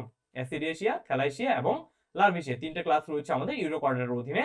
দেন হচ্ছে দেখো আমাদের সেফালোকর্ডাটার অধীনে কোনো ক্লাসের বর্ণনা তোমাদের ইন্টারমিডিয়েট বইতে নেই। দেন ভার্টিব্রাটার অধীনে আবার 2টা সুপার ক্লাস রয়েছে, একটা হচ্ছে সাইক্লোস্টোমাটা, দেন নেথোস্টোমাটা। কেমন? সাইক্লোস্টোমাটার অধীনে রয়েছে 2টা ক্লাস, মিক্সিনি এবং পেট্রোমাইজেন্টিনা। নেথোস্টোমাটার অধীনে রয়েছে টোটাল 7টা ক্লাস। ক্লাস 1 রয়েছে হচ্ছে কন্ড্রিকথিস, অ্যাক্টিনোপটেরিজি, সার্কোপটেরিজি, দেন হচ্ছে অ্যামফিবিয়া, রেপ্টালিয়া, অ্যাভিস, মাম্মালিয়া। কেমন? ওকে, তো আমরা হচ্ছে মোটামুটি একটু ক্লাস সম্পর্কে জানলাম, বা হচ্ছে আমাদের একটু করোটা ফাইলামের যে সাব ডিভিশন গুলো একটু জানলাম। আমরা ধীরে ধীরে এই প্রত্যেকটা সাব ডিভিশনে আলাদা আলাদা ভাবে স্টাডি করবো। কেমন? ওকে, তো তারপরের স্লাইডে যদি আমরা একটু যাই, যে আমরা এর পরবর্তীতে দেখো আমাদের প্রথম সাব ফাইলাম, অর্থাৎ আমাদের এই যে কোয়াড্রেটা পর্বের প্রথম সাব ফাইলাম ইউরো কোয়াড্রেটা নিয়ে আমরা একটু আলোচনা করব। ইউরো কোয়াড্রেটার ভিতরে আবার আমরা জানি যে 3টে ক্লাস রয়েছে, অ্যাসিডিয়াশিয়া, থাইলেশিয়া, লার্ভেশিয়া। সেই 3টে ক্লাস নিয়েও আমরা আস্তে আস্তে স্টাডি করব। কেমন? আচ্ছা, তো ইউরো কোয়াড্রেটা আমরা অ্যাজ ইউজুয়াল যেভাবে আসলে আমরা একটা পর্ব পড়েছিলাম, সেভাবে আমরা একটা উপপর্ব পড়ব। তো আমরা একটা পর্বটা শুরু করেছিলাম কিভাবে ভাইয়া? পর্বটা শুরু করেছিলাম হচ্ছে আসলে তোমার নাম দিয়ে। তো নামে কি রয়েছে? ইউরো। তাহলে ইউরো কথাটা কই থেকে আসছে আমাদের একটু ব্যাখ্যা করতে হবে। ওকে, ফাইন। তাহলে দেখো সাব ফাইলাম ইউরো করাটা, এখন ইউরো, গ্রিক ইউরো মিন্স হচ্ছে লেজ। কেমন? ইউরো কথাটার অর্থ হচ্ছে লেজ। আর কর্ডাটা কি ভাইয়া? কর্ডাটা হচ্ছে যারা কি করবে? যারা হচ্ছে নটকট বহন করবে। কেমন? তাহলে লেজ এ যারা নটকট বহন করবে, অর্থাৎ যাদের নটকট থাকবে লেজে, তাদেরকে আমরা বলবো ইউরো কর্ডাটা। বুঝতে পারছি ভাইয়া? তাহলে ইউরো কর্ডাটা কাদের বলবো? যাদের নটকট লেজে অবস্থান করবে, বা যাদের লেজে নটকট থাকবে, তাদেরকে আমরা বলবো ইউরো কর্ডাটা। দেখো আমি নিচে একটা ফিগার দিয়ে রেখেছি, এখানে দেখো এই যে এটা হচ্ছে এদের নটকট। কেমন? এটা হচ্ছে এদের নটকট। এই নটকটটা, এই যে এটা হচ্ছে নটকট। নটকটটা কোথায় অবস্থান করতেছে ভাইয়া? এদের লেজ বরাবর অবস্থান করতেছে। বুঝতে পারছি? নটকটটা এদের লেজ বরাবর অবস্থান করতেছে, বা লেজে অবস্থান করতেছে, বা নটকটটা লেজ পর্যন্ত বিস্তৃত হচ্ছে। দ্যাটস তো এটাকে আমরা বলতেছি ইউরো কর্ডাটা। ওকে, আচ্ছা। তো ইউরো কর্ডাটার একটু কিছু স্পেশাল ক্যারেক্টারিস্টিক আমাদের পড়তে হবে, বা কিছু স্পেশাল বৈশিষ্ট্য পড়তে হবে। তার ভিতর প্রথমে কি পাবো? প্রথমে হচ্ছে আমরা 1 নম্বর বৈশিষ্ট্য লিখবো, যে এদের ক্ষেত্রে কি থাকবে ভাইয়া? বৈশিষ্ট্যের ভিতরে আমরা লিখবো যে এদের ক্ষেত্রে হচ্ছে লেজে নটকট থাকবে। কেমন? তাহলে এদের ক্ষেত্রে কি থাকবে ভাইয়া? লেজে নটকট থাকবে। ওকে, ফাইন। তো 1 নম্বরে পেলাম যে লেজে নটকট থাকবে, লেজে নটকট বিদ্যমান থাকবে। ওকে, তো 2 নম্বর পয়েন্ট আমরা কি বলতে পারি ইউরো কর্ডাটার ক্ষেত্রে? 2 নম্বর পয়েন্ট বলতে পারি যে এই যে ইউরো কর্ডাটা রয়েছে, এরা কি করবে? এরা হচ্ছে দেখো আমি ডান পাশে একটা ফিগার এঁকে রেখেছি। আসলে না, ডান পাশে ফিগারটা না, আমরা পরবর্তী পেজে একটা ফিগার আছে। দেখো এখানে ডান পাশে একদম নিচের দিকে দেখো তো একটা স্ট্রাকচার দেখা যাচ্ছে না? স্ট্রাকচার দেখা যাচ্ছে। তার ভিতরে নীল বর্ণের একটা, তুমি যদি চিন্তা করো নীল বর্ণের একটা স্ট্রাকচার রয়েছে। নীল বর্ণের স্ট্রাকচার রয়েছে, এটা আসলে বেসিক্যালি সাইফন। কেমন? এটাকে বলা হয় হচ্ছে সাইফন। তো ইউরোটো করোটা পর্বের প্রাণীরা কি করবে? এরা এই সাইফনের সাহায্যে কি করতে পারবে? পানি ছুঁড়ে মারতে পারবে। কেমন? এরা সাইফনের সাহায্যে পানি ছুঁড়ে মারতে পারবে। দ্যাটস ওয়াই আমরা এদেরকে কি বলবো? এদেরকে বলবো হচ্ছে সাগর ফোয়ারা। তাহলে কি বলবো ইউরো কর্ডাটার ক্ষেত্রে? ইউরো কর্ডাটার ক্ষেত্রে এদের সাইফন থাকবে, এদের সাইফন থাকবে, এদের সাইফন এর মতো অঙ্গ থাকবে। কেমন? এদের সাইফনের মতো অঙ্গ থাকবে। অঙ্গ বিদ্যমান থাকবে। আর এই সাইফন দিয়ে কি করবে ভাইয়া? সাইফন দিয়ে আরো হচ্ছে সজোরে পানি উৎসারিত করবে। ওকে, তাহলে এদের সাইফনের মতো অঙ্গ বিদ্যমান থাকবে। দ্যাটস ওয়াই এদেরকে আমরা কি বলবো? দ্যাটস ওয়াই এদেরকে আমরা বলবো হচ্ছে সাগর ফোয়ারা। বুঝতে পারছি? সাগর ফোয়ারা। তাহলে ইউরোকর্ডাটা পরের প্রাণীদের আমরা বলবো হচ্ছে সাগর ফোয়ারা। কেন বলবো? কারণ এদের ক্ষেত্রে কি থাকবে? এদের ক্ষেত্রে সাইফন থাকবে। অর্থাৎ ওই যে আমরা পানি ঝর্ণা দেখি না অনেক ক্ষেত্রে, যেমন তোমরা ধরো এই যে দোয়েল চত্বর বলো, শাপলা চত্বর বলো, সেখানে দেখো না যে পানি নিচ থেকে ছুঁড়ে মারে আকাশে, উপরের দিকে পানি ওঠে আবার সেটা নিচে নামে, এটাকে বলা হয় সাইফন। আর এই যে ইউরোকর্ডাটা পরের প্রাণীদের ক্ষেত্রে বাই ন্যাচারালি এদের ক্ষেত্রে সাইফন থাকবে।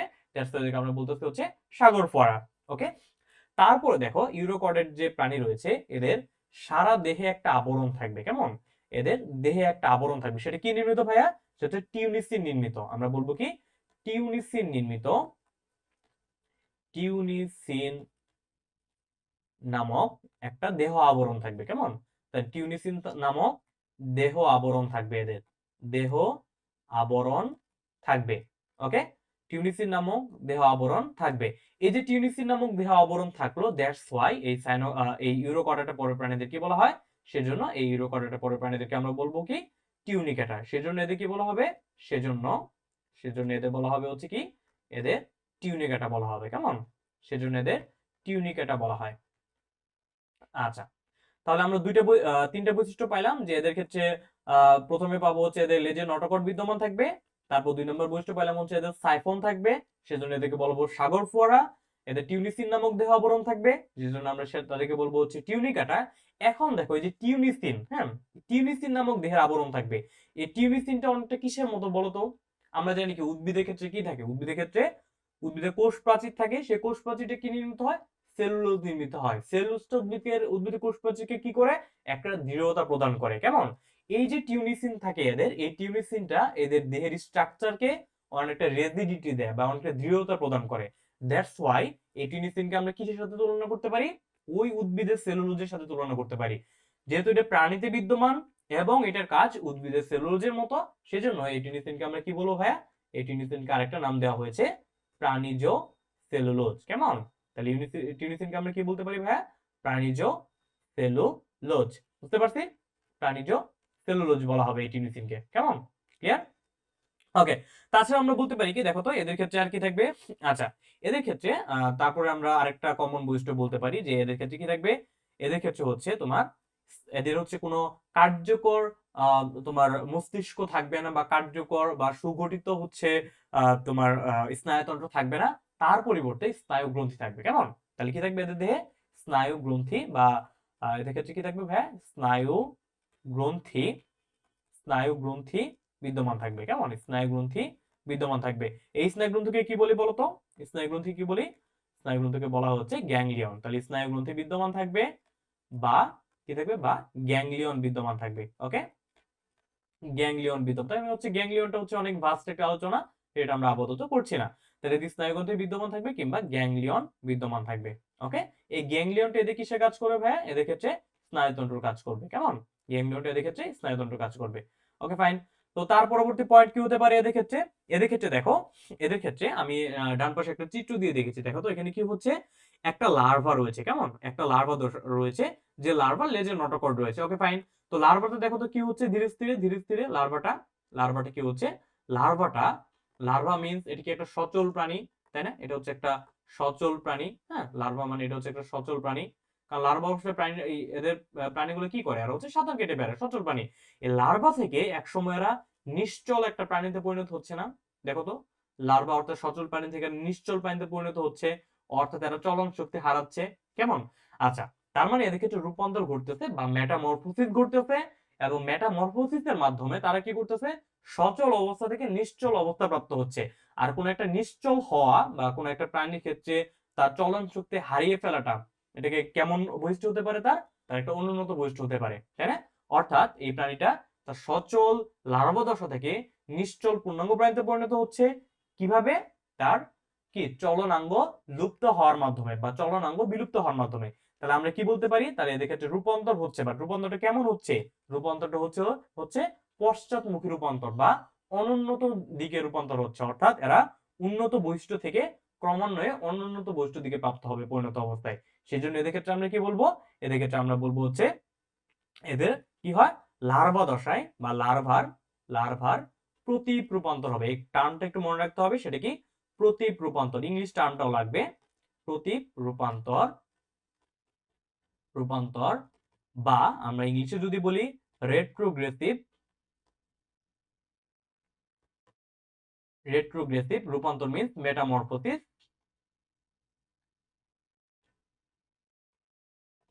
তাহলে এদের ক্ষেত্রে কি হবে, প্রতীপ রূপান্তর বা রেট্রোগ্রেসিভ মেটামরফোসিস হবে। ওকে, তাহলে এখন বলতো ভাই রেট্রোগ্রেসিভ মেটামরফোসিস কিংবা প্রতীপ রূপান্তর জিনিসটা কি, একটু আগে বুঝাই দিলাম কি ভাইয়া, এটা হচ্ছে কি অনুন্নত বৈশিষ্ট্য অর্জন করবে, অর্থাৎ উন্নত বৈশিষ্ট্য থেকে উন্নত বৈশিষ্ট্য থেকে উন্নত বৈশিষ্ট্য থেকে বা উন্নত বৈশিষ্ট্য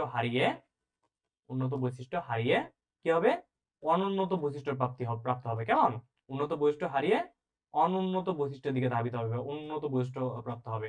ওকে, অনুন্নত বৈশিষ্ট্য প্রাপ্ত হবে, বুঝতে পারছি, বৈশিষ্ট্য প্রাপ্ত হবে, বৈশিষ্ট্য প্রাপ্ত হবে। কথা ক্লিয়ার?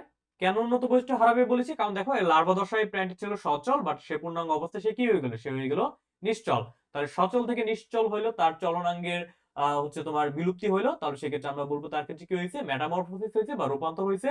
বাট কেমন রূপান্তর হয়েছে, সেটা পশ্চাৎমুখী রূপান্তর হয়েছে, যে রূপান্তরের ফলে তার কি হয়েছে, যে রূপান্তরের ফলে তার উন্নত বৈশিষ্ট্য সে হারিয়ে ফেলছে। দ্যাটস সো এটাকে আমরা বলতেছি রেট্রোগ্রেসিভ মেটামরফোসিস। কেমন, রেট্রো মিন্স বিপরীত বা উল্টো। ওকে, মানে উন্নত থেকে যেহেতু অনুন্নত হয়েছে, দ্যাটস ওয়াই এটার নাম হচ্ছে প্রতীপ রূপান্তর বা রেট্রোগ্রেসিভ মেটামরফোসিস। তাহলে এদের ক্ষেত্রে কি পেলাম তাহলে ভাই, এই যে প্রতীপ রূপান্তর পেলাম বা রেট্রোগ্রেসিভ মেটামরফোসিস পেলাম। তাছাড়া আর কি বৈশিষ্ট্য থাকতে পারে এই পর্বের প্রাণীদের বলতো, তাছাড়া এই পর্বের প্রাণীদের ক্ষেত্রে হচ্ছে কি লার্ভা দশা থাকতে পারে। কোনটা, এই যে একটু আগে বললাম যে তোমার তোমার এই যে লার্ভা দশাটা রূপান্তর হবে, এখন এই লার্ভা দশাটার নাম কি ভাইয়া, কি লার্ভা দশা থাকবে বলতো, লার্ভা দশা থাকবে হচ্ছে ট্যাডপোল। তাহলে আমরা বলবো যে এদের ক্ষেত্রে কি থাকবে, এদের ক্ষেত্রে ট্যাডপোল নামক লার্ভা দশা থাকবে। কেমন, তাহলে ট্যাডপোল নামক লার্ভা দশা বিদ্যমান থাকবে, লার্ভা দশা বিদ্যমান থাকবে, ট্যাডপোল নামক লার্ভা দশা বিদ্যমান থাকবে। ওকে ফাইন, তাহলে বুঝতে পারছি যে ট্যাডপোল নামক লার্ভা দশা থাকবে। আর এই পরবর্তীতে এই ট্যাডপোলটা কি হবে, ট্যাডপোলটা যেহেতু লার্ভা রয়েছে, তাহলে পূর্ণাঙ্গ প্রাণী হওয়ার সময় মেটামরফোসিস হবে। আর মেটামরফোসিস হওয়ার সময় উন্নত বৈশিষ্ট্য হারিয়ে অনুন্নত দিকে যাবে, অর্থাৎ একসময় ছিল চলশক্তি ক্ষম, তখন সেখান থেকে কি হয়ে যাবে, নিশ্চল হয়ে যাবে। দ্যাটস এটাকে আমরা বলতেছি রূপান্তর। কিন্তু কেমন রূপান্তর, রেট্রোগ্রেসিভ মেটামরফোসিস বা প্রতীপ রূপান্তর বা কি পশ্চাৎমুখী রূপান্তর হচ্ছে। কেমন, ওকে ফাইন। তারপরে আর কি রয়েছে এদের ক্ষেত্রে বলতো, এদের ক্ষেত্রে হচ্ছে তোমার এদের দেহ অঙ্গগুলো 90 ডিগ্রি অ্যাঙ্গেলে ঘুরে যাবে। কেমন, এই যে রেট্রোগ্রেসিভ মেটামরফোসিস যখন হবে, তখন কি হবে, তখন হচ্ছে আমরা এখানে লিখে দিচ্ছি কি হবে, তাদের ক্ষেত্রে আরো দেহের অঙ্গগুলো যে রয়েছে, দেহের অঙ্গগুলো 90 ডিগ্রি অ্যাঙ্গেলে ঘুরে যাবে। কেমন, দেহের অঙ্গগুলো কি হবে, দেহের অঙ্গগুলো 90 ডিগ্রি অ্যাঙ্গেলে ঘুরে যাবে। কেমন, আমরা লিখে দিচ্ছি যে দেখো দেহের অঙ্গগুলো অঙ্গগুলো অঙ্গগুলো কি হবে, 90 ডিগ্রি অ্যাঙ্গেলে ঘুরে যাবে বা 90 ডিগ্রি অ্যাঙ্গেলে 90 ডিগ্রি ঘুরে যাবে। বুঝতে পারছি, 90 ডিগ্রি ঘুরে যাবে।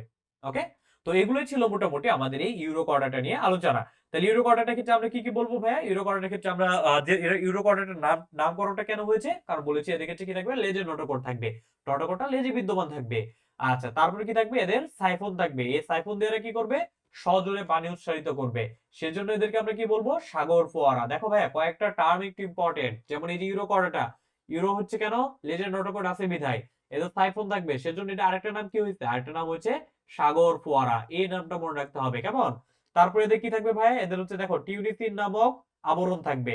হ্যাঁ, এই টিউনিসিন নামক আবরণ থাকার জন্য এদেরকে কি বলবো আমরা, টিউনিকাটা বলবো। এদেরকে কি বলবো ভাইয়া, টিউনিকাটা। এটাও কিন্তু একটা স্পেশাল নাম ইউরোকর্ডাটার প্রাণীদের। আর এই টিউনিসিনটা কেমন বা কিসের মতো দেখতে, অনেকটা সেলুলোজের মতো, উদ্ভিদের সেলুলোজের মতো, সেজন্য এটাকে আমরা কি বলবো, প্রাণীজ সেলুলোজ বলবো। কেমন, তারপরে এদের ক্ষেত্রে কি থাকবে, স্নায়ু গ্রন্থি বা গ্যাংলিয়ন থাকবে, কিন্তু কোনো পরিপূর্ণ কি থাকবে না, পরিপূর্ণ কোনো মস্তিষ্ক থাকবে না। তারপরে এদের লার্ভা দশাটা তোমার লার্ভা অবস্থায় এরা সচল থাকবে, বাট পরিণত অবস্থায় এরা নিশ্চল হবে। তাহলে লার্ভা অবস্থায় যে রূপান্তরটা হবে সেটা কেমন, সেটা হবে পশ্চাৎমুখী বা রেট্রোগ্রেসিভ। তাহলে আমরা কি বলবো, প্রতীপ রূপান্তর বা পশ্চাৎমুখী রূপান্তর বা রেট্রোগ্রেসিভ মেটামরফোসিস হবে। তো রেট্রোগ্রেসিভ মেটামরফোসিস জিনিসটা কি ভাইয়া, এদের উন্নত বৈশিষ্ট্য হারিয়ে কেবলমাত্র এরা অনুন্নত বৈশিষ্ট্যের দিকে ধাবিত হবে। তারপরে এদের লার্ভা দশা থাকবে কোনটা ভাইয়া, টেটপোল নামক লার্ভা দশা থাকবে। আর এদের ক্ষেত্রে কি হবে, দেহের অঙ্গগুলো 90 ডিগ্রি অ্যাঙ্গেলে ঘুরে যাবে। আশা করছি এগুলোর বাইরে এই ইউরোকর্ডাটা নিয়ে আর তেমন কোনো আলোচনা নেই। তো মোটামুটি আমরা ইউরোকর্ডাটার সাব ফাইল আমরা আলোচনা করলাম। পরবর্তীতে দেখি কি রয়েছে। আসলে এখন এই ইউরোকর্ডাটার অধীনে আমরা একটু আগে যে চার্টটা পড়েছিলাম সেই চার্টে আমরা বলেছিলাম যে ইউরোকর্ডাটার অধীনে আমাদের টোটাল 3টে ক্লাস রয়েছে, অর্থাৎ অ্যাসিডিয়াশিয়া, দেন থাইলেশিয়া এবং লার্ভিশিয়া, 3টে ক্লাস রয়েছে। তো আমরা এখন হচ্ছে ইউরোকর্ডাটার 3টে ক্লাস নিয়ে একটু আলোচনা করব। দেখি ক্লাসগুলো আমরা কি কি পাই। প্রথম ক্লাসটা হচ্ছে অ্যাসিডিয়াশিয়া, কেমন? অ্যাসিডিয়াশিয়া। Okay fine. তো এই অ্যাসিডিয়াশিয়া যে রয়েছে, অ্যাসিডিয়াশিয়া আসলে এগুলা তোমাদের জন্য একটু লেস ইম্পর্টেন্ট টপিক। একটু জাস্ট তোমার এমসিকিউর জন্য একটু মনে রাখতে পারলে কিন্তু হয়ে যাবে, কেমন? এমসিকিউর জন্য একটু মনে রাখতে পারলে তোমার এইগুলা পড়া হয়ে যাবে।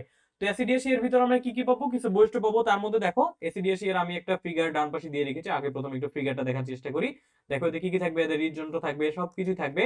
আর তারপরে দেখো এই যে নীল বর্ণের যে জায়গাটা, তাই না? এটাকে কি বলছিলাম ভাইয়া? এটাকে বলছিলাম হচ্ছে আমরা কি সাইফন বলছিলাম, তাই না? সাইফন, দেখো সাইফন, হ্যাঁ সাইফন। সাইফন আবার দুই ধরনের থাকবে, একটা হচ্ছে অ্যাট্রিয়াল সাইফন আর হচ্ছে তোমার কি ভেন্ট্রিকুলার সাইফন। অর্থাৎ একটা সাইফন দিয়ে সে পানি টেনে আনবে, একটা সাইফন দিয়ে সে পানি বের করে দিবে। ওকে, আচ্ছা। তো এদের ক্ষেত্রে কি থাকবে, সাইফন থাকবে। ওকে, তাহলে আমরা অ্যাসিডিয়াশিয়ার ক্ষেত্রে প্রথম বৈশিষ্ট্য কি লিখবো? প্রথম বৈশিষ্ট্য লিখবো হচ্ছে অ্যাসিডিয়াশিয়ার ক্ষেত্রে কি থাকবে এদের ক্ষেত্রে? এদের ক্ষেত্রে দেহে সাইফন বিদ্যমান থাকবে, কেমন? তাহলে দেহে সাইফনের মতো অঙ্গ থাকবে। ওকে, তাহলে এদের দেহে সাইফনের মতো অঙ্গ থাকবে। বুঝতে পারছি? এদের দেহে সাইফনের মতো অঙ্গ বিদ্যমান থাকবে।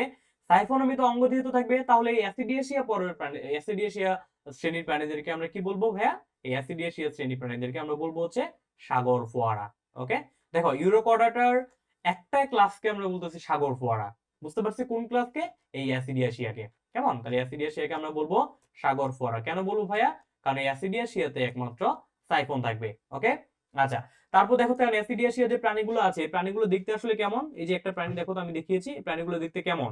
এগুলো দেখতে অনেকটা ব্যাগের মতো বা থলের মতো। কেমন? এগুলো দেখতে অনেকটা কিসের মতো? ব্যাগ বা থলের মতো। তাহলে আমরা 2 নম্বর পয়েন্টে কি দিব? 2 নম্বর পয়েন্টে দিব হচ্ছে দেখতে কিসের মতো? দেখতে হচ্ছে তোমার ব্যাগ বা থলের মতো। হ্যাঁ, তাহলে দেখতে হচ্ছে ব্যাগ বা থলের মতো দেখতে। এরা দেখতে ব্যাগ বা থলে আকৃতির। কেমন? ব্যাগ বা থলে আকৃতির, থলে আকৃতির। ওকে, তার পরবর্তীতে আমরা কি দিতে পারি? 3 নাম্বার পয়েন্টে আমরা কি লিখতে পারি এই অ্যাসিডিয়াশিয়া নিয়ে? দেখো তো অ্যাসিডিয়াশিয়ার ক্ষেত্রে আমরা 1 নাম্বার পেলাম হচ্ছে সাইফন থাকবে, সেজন্য এদেরকে বলবো সাগর ফোয়ারা, দেখতে ব্যাগ বা থলে আকৃতির। এর আগে আমরা বলেছিলাম কি যে যারা সাগর ফোয়ারা হবে তারা, তাদের ক্ষেত্রে কি রূপান্তর হবে? প্রতীপ রূপান্তর হবে। অর্থাৎ তারা একসময় চলনক্ষম থাকলেও পরবর্তী তারা চলন শক্তি হারাই ফেলবে। দ্যাট মিন্স তাদের ক্ষেত্রে প্রতীপ রূপান্তর হবে। প্রতীপ রূপান্তর হওয়ার ফলে তারা কেমন হবে? নিশ্চল হয়ে পড়বে। তাহলে আমরা কি বলবো এই ক্ষেত্রে? যে পূর্ণাঙ্গ প্রাণীরা হবে নিশ্চল। পূর্ণাঙ্গ প্রাণীরা হবে কি? নিশ্চল। পূর্ণাঙ্গ প্রাণীরা কেমন থাকবে ভাইয়া? এই পূর্ণাঙ্গ প্রাণীরা থাকবে হচ্ছে নিশ্চল। পূর্ণাঙ্গ প্রাণীরা নিশ্চল। বুঝতে পারছি? তাহলে পূর্ণাঙ্গ প্রাণীরা নিশ্চল। আর লার্ভা দশায় তাহলে তারা কেমন থাকবে ভাইয়া? তাহলে লার্ভা দশায় থাকবে হচ্ছে, লার্ভা দশায় থাকবে সচল। কেমন? পূর্ণাঙ্গ প্রাণী নিশ্চল আর লার্ভা দশায় থাকবে হচ্ছে সচল। ওকে, পরবর্তীতে আমরা কি বলবো দেখো তো? পরবর্তীতে বলবো হচ্ছে আমরা এদের কাছে কি থাকবে? এদের কাছে টিউনিসিন নামক আবরণ থাকবে। কেমন? দেহ আবরণ হিসেবে কি থাকবে? টিউনিসিন। তাহলে দেহ আবরণ হিসেবে, দেহ আবরণ হবে কিসের? টিউনিসিনের। কেমন? দেহ আবরণ কি দিয়ে নির্মিত হবে ভাইয়া? টিউনিসিন নির্মিত দেহ আবরণ থাকবে। দেহ আবরণ টিউনিসিন নির্মিত। বুঝতে পারছি? এগুলোই ছিল বেসিক্যালি আমাদের এই অ্যাসিডিয়াশিয়া পর্বের প্রধান বৈশিষ্ট্যগুলো। কেমন? তাহলে কি কি বললাম? দেহ সাইফনের মতো অঙ্গ থাকবে, সেটাকে আমরা বলবো সাগর ফোয়ারা। দেন হচ্ছে এরা দেখতে ব্যাগ বা থলে আকৃতির হবে, পূর্ণাঙ্গ প্রাণীরা হবে নিশ্চল, লার্ভা দশা হবে সচল, আর দেহ আবরণ হচ্ছে কি নির্মিত? টিউনিসিন নির্মিত। কেমন? আচ্ছা, তাহলে এটা এক্সাম্পল যদি একটু পড়তে চাই, তাহলে এক্সাম্পল কি হিসেবে কি দেখতে পারি? এক্সাম্পল হিসেবে দেখতে পারি হচ্ছে তোমার এক্সাম্পল হিসেবে তোমার বইতে যেটা দেওয়া রয়েছে আহ অ্যাসিডিয়া মেন্টুলা। হ্যাঁ, অ্যাসিডিয়া মেন্টুলা। কেমন? এটা হচ্ছে আমরা অ্যাসিডিয়া মেন্টুলা হচ্ছে এই অ্যাসিডিয়াশিয়ার একটা এক্সাম্পল। যদিও এক্সাম্পল গুলো এখানে অতটা ইম্পর্টেন্ট না। বুঝতে পারছি? আচ্ছা, তাহলে এই ছিল মোটামুটি আমাদের ক্লাস 1। তারপরে হচ্ছে আমরা ইউরোকর্ডাটা ক্লাস 2 এর দিকে যদি একটু যাই, ইউরোকর্ডাটা ক্লাস 2 হচ্ছে থ্যালিয়াশিয়া। কেমন? ক্লাস 2 হচ্ছে কি ভাইয়া? ক্লাস 2 হচ্ছে থ্যালিয়াশিয়া। Okay fine. তাহলে হচ্ছে দেখো তো থ্যালিয়াশিয়ার আমি একটা ফিগার দিয়ে রেখেছি ডান পাশে নিচে। দেখো তো থ্যালিয়াশিয়াটা দেখতে কেমন? অনেকটা দেখতে দেখো তো যে আমাদের বাসায় যে ইউজ করা ড্রাম রয়েছে না, এরকম এরকম ড্রাম, এরকম ড্রাম, হ্যাঁ এরকম ড্রাম রয়েছে না, এরকম ড্রাম, এই যে ড্রাম বা বালতি, হ্যাঁ এরকম। দেখো তো এরকম আকৃতি কিনা অনেকটা এরকম আকৃতির। এই যে ড্রাম যে রয়েছে এগুলোকে আমরা কি বলি ভাই বলতো ভাই? এগুলোকে আমরা বলি হচ্ছে পিপে। কেমন? পিপে বলি। ওকে? পিপে বলতে বেসিক্যালি হচ্ছে যে এরকম কোন একটা যে ব্যারেল, পিপে বা ব্যারেল আরকি। এর যে তেল রাখার যে ব্যারেল রয়েছে না? অর্থাৎ দুই পাশে যে এরকম, বা আমরা চিন্তা করতে পারি একটা তবলার মতো, হ্যাঁ? এই যে এরকম, এরকম, হ্যাঁ? এরকম পিঁপে আকৃতির। তাহলে আমরা কি বলবো ভাইয়া এরা কেমন আকৃতির? এরা হচ্ছে পিঁপে আকৃতির। কেমন? এরা হচ্ছে কি আকৃতির ভাইয়া?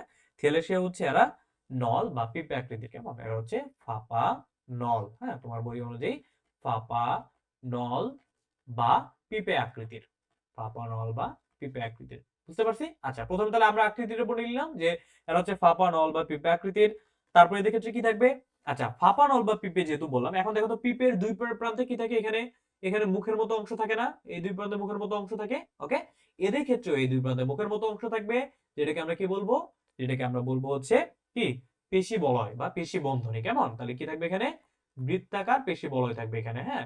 বৃত্তাকার পেশী বলয় থাকবে। বৃত্তাকার পেশী বলয় থাকবে। ওকে?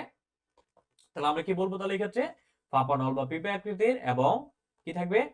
এই যে তোমার পিঁপের দুই প্রান্তে, তাহলে কি থাকবে? দেহের দুই প্রান্তে বৃত্তাকার পেশী বলয় থাকবে। কেমন? তাহলে বলবো হচ্ছে দেহের দুই প্রান্তে, এদের দেহের দুই প্রান্তে কি থাকবে? বৃত্তাকার পেশী বলয় থাকবে। বুঝতে পারছো ভাইয়া? সরি, বৃত্তাকার না, দুই প্রান্তে বৃত্তাকার পেশী বলয় থাকবে। পেশী বলয় থাকবে। ক্লিয়ার? ওকে, ফাইন। তাহলে আমরা ২ নাম্বারটা বললাম যে দেহের দুই প্রান্তে বৃত্তাকার পেশী বলয় থাকবে। ৩ নাম্বার পয়েন্ট কি হইতে পারে এদের ক্ষেত্রে বলো তো? এদের ক্ষেত্রে হচ্ছে তোমার ২ জোড়া বা সরি, এদের ক্ষেত্রে হচ্ছে তোমার ১ জোড়া বা ২টি ফুলকা রন্ধ্র থাকবে। কেমন? এদের ক্ষেত্রে ২টি ফুলকা রন্ধ্র থাকবে। ২টি ফুলকা রন্ধ্র থাকবে। ওকে? এদের ক্ষেত্রে ২টি ফুলকা রন্ধ্র বিদ্যমান থাকবে। আচ্ছা, বুঝলাম। তাছাড়া এরা কেমন বলো তো? এরা হচ্ছে কি? এরা হচ্ছে তোমার কি? এরা হচ্ছে মুক্ত সাঁতারু। কেমন? বা এরা হচ্ছে তোমার মুক্তভাবে জীবনযাপন করবে। হ্যাঁ? তাহলে এরা হচ্ছে কি ভাইয়া? মুক্ত জীবী। মুক্ত জীবী। তারপর কি বলবো ভাইয়া? এদের হচ্ছে লার্ভা দশায় লেজে কি থাকবে? লার্ভা দশায় তোমার লেজ থাকবে। আর পূর্ণাঙ্গ প্রাণীতে কি থাকবে না? কোনো লেজ থাকবে না। কেমন? তাহলে কি বলবো ভাইয়া? লার্ভা দশায় লেজ থাকবে। লার্ভা এদের ক্ষেত্রে লার্ভা দশায় লেজ থাকবে। লেজ বিদ্যমান। লার্ভা দশায় লেজ বিদ্যমান। বাট পূর্ণাঙ্গ প্রাণীতে কোনো লেজ থাকবে না। তাহলে লার্ভা দশায় লেজ বিদ্যমান। আর পূর্ণাঙ্গ প্রাণীরা কেমন ভাইয়া? পূর্ণাঙ্গ প্রাণী হচ্ছে লেজবিহীন। লার্ভা দশায় লেজ বিদ্যমান, পূর্ণাঙ্গ প্রাণী লেজবিহীন। বুঝতে পারছি? লেজবিহীন। ক্লিয়ার? আচ্ছা, এগুলো ছিল মোটামুটি আমাদের এই নিয়ে, অর্থাৎ আমাদের ক্লাস 2 বা থ্যালাইসিয়া নিয়ে বিস্তারিত আলোচনা। ওকে? তাহলে এই ক্ষেত্রে তোমার এক্সাম্পল কি হইতে পারে? এক্সাম্পল হইতে পারে তোমার ধরো এক্সাম্পল স্বরূপ আমরা নিতে পারি হচ্ছে যে সালপা। ওকে, জাস্ট এ মিনিট। এক্সাম্পল স্বরূপ নিতে পারি আমরা আ সালপা ম্যাক্সিমা। জাস্ট ২-১ টা এক্সাম্পল মনে রাখলেও, তার মধ্যে এটা হচ্ছে মোস্ট কমন। আমি এই মোস্ট কমন এক্সাম্পলটা দিলাম যে সালপা ম্যাক্সিমা হচ্ছে একটা প্রাণী এই পর্বের, অর্থাৎ এই ক্লাসের। তাহলে আমরা ক্লাস 2 বা ২ নাম্বার শ্রেণী ইউরোকর্ডাটা সাবফাইলামের কোনটা পেলাম? থ্যালেসিয়া। থ্যালেসিয়াটার ক্ষেত্রে এর আকৃতিটা কেমন? ফাঁপা নল বা পিঁপে আকৃতির। যে ২টি বৃত্তাকার পেশী বলয় থাকবে দুই প্রান্তে। কেমন? এই যে দেখালাম ২টা বৃত্তাকার পেশী বলয় থাকবে। তারপর হচ্ছে কি ২টা ফুলকারন্ধ্র থাকবে। ওকে? তারপর কি থাকবে? এরা হচ্ছে মুক্তজীবী। এদের লার্ভা দশায় লেজ বিদ্যমান থাকলেও পরিণত প্রাণীতে হবে কি? লেজবিহীন। এক্সাম্পল কি? এই যে সালপা ম্যাক্সিমা। ক্লিয়ার? আশা করি বুঝাতে পেরেছি। ওকে, পরবর্তীতে আমরা ইউরোকর্ডাটা ৩ নাম্বার ক্লাস, অর্থাৎ থ্যালাইসিয়াতে যাব। কেমন? থ্যালাইসিয়া। মনে রাখবা এই যে থ্যালাইসিয়া যে সরি, লার্ভেশিয়াতে যাব। হ্যাঁ? ৩ নাম্বার ক্লাসটা হচ্ছে লার্ভেশিয়া। তো লার্ভাশিয়া কথাটা কেন আসছে? লার্ভা দিয়ে আসলে ওয়ার্ডটা এসছে হচ্ছে এই ক্লাসের প্রাণীরা দেখতে আসলে কিসের মতো? ব্যাঙের লার্ভার মতো। কেমন? ব্যাঙের লার্ভা কোনটা জানি ভাই? ব্যাঙাচি। তাহলে ব্যাঙাচির মতো দেখতে অনেকটা। এই যে দেখো ডান পাশে ফিগার দেখতে পাচ্ছ কিনা? এ দেখতে অনেকটা কিসের মতো? ব্যাঙাচির মতো। ওকে? তাহলে আমরা প্রথমে যে আকার নিয়ে একটু বলে নিব। আকার নিয়ে কি বলবো তাহলে? পূর্ণাঙ্গ প্রাণীটা কেমন হবে? পূর্ণাঙ্গ প্রাণী হচ্ছে ব্যাঙাচির মতো। কেমন? তাহলে পূর্ণাঙ্গ প্রাণীরা হবে ব্যাঙাচির মতো। হুম? পূর্ণাঙ্গ প্রাণী কি কিসের মতো বলতো? ব্যাঙাচি আকৃতির। পূর্ণাঙ্গ প্রাণী হচ্ছে ব্যাঙাচি আকৃতির। বুঝতে পারছি? পূর্ণাঙ্গ প্রাণী হচ্ছে ব্যাঙাচি আকৃতির। ওকে, ফাইন। তারপর কি বলবো বলতো? এদের ক্ষেত্রে আর কি থাকবে? এদের ক্ষেত্রে হচ্ছে তাহলে এদের ক্ষেত্রে দেখো তো এদের লেজটা যে থাকবে, এদের লেজটা, এই লেজটা কি হবে, এই লেজটা পূর্ণাঙ্গ অবস্থায় কি হবে, এই লেজটা এক্সটেন্ড করে তার দেহের সমান্তরালে অবস্থান করবে। কেমন? তাহলে আমরা কি বলবো, যে লেজ দেহের সমান্তরালে অবস্থান করবে। লেজ দেহের সমান্তরালে অবস্থান করবে। লেজ দেহের সমান্তরালে অবস্থান করবে। বুঝতে পারছি? লেজ দেহের সমান্তরালে অবস্থান করবে। সমান্তরালে অবস্থান করবে। ক্লিয়ার? ওকে। তার পরবর্তী পয়েন্টটা কি হবে এক্ষেত্রে? এক্ষেত্রে তার পরবর্তী পয়েন্ট হবে যে এদের ক্ষেত্রেও কোনো, দেখো আমরা যদিও বলে আসছিলাম যে এটা হচ্ছে কি ইউরোকর্ডাটা সাবফাইলাম। ইউরোকর্ডাটা সাবফাইলামের ভিতর বলেছিলাম যে সাইফন থাকতে পারে, বাট এদের ক্ষেত্রে কোনো কি থাকবে না, কোনো সাইফন থাকবে না। তাহলে আমরা কি বলবো ভাইয়া?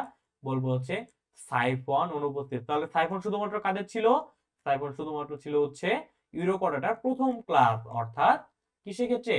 অর্থাৎ ইউরোকর্ডাটার প্রথম ক্লাস বা কোনটার ক্ষেত্রে, অ্যাসিডিয়াসি এর ক্ষেত্রে ছিল আমাদের সাইলম। কেমন?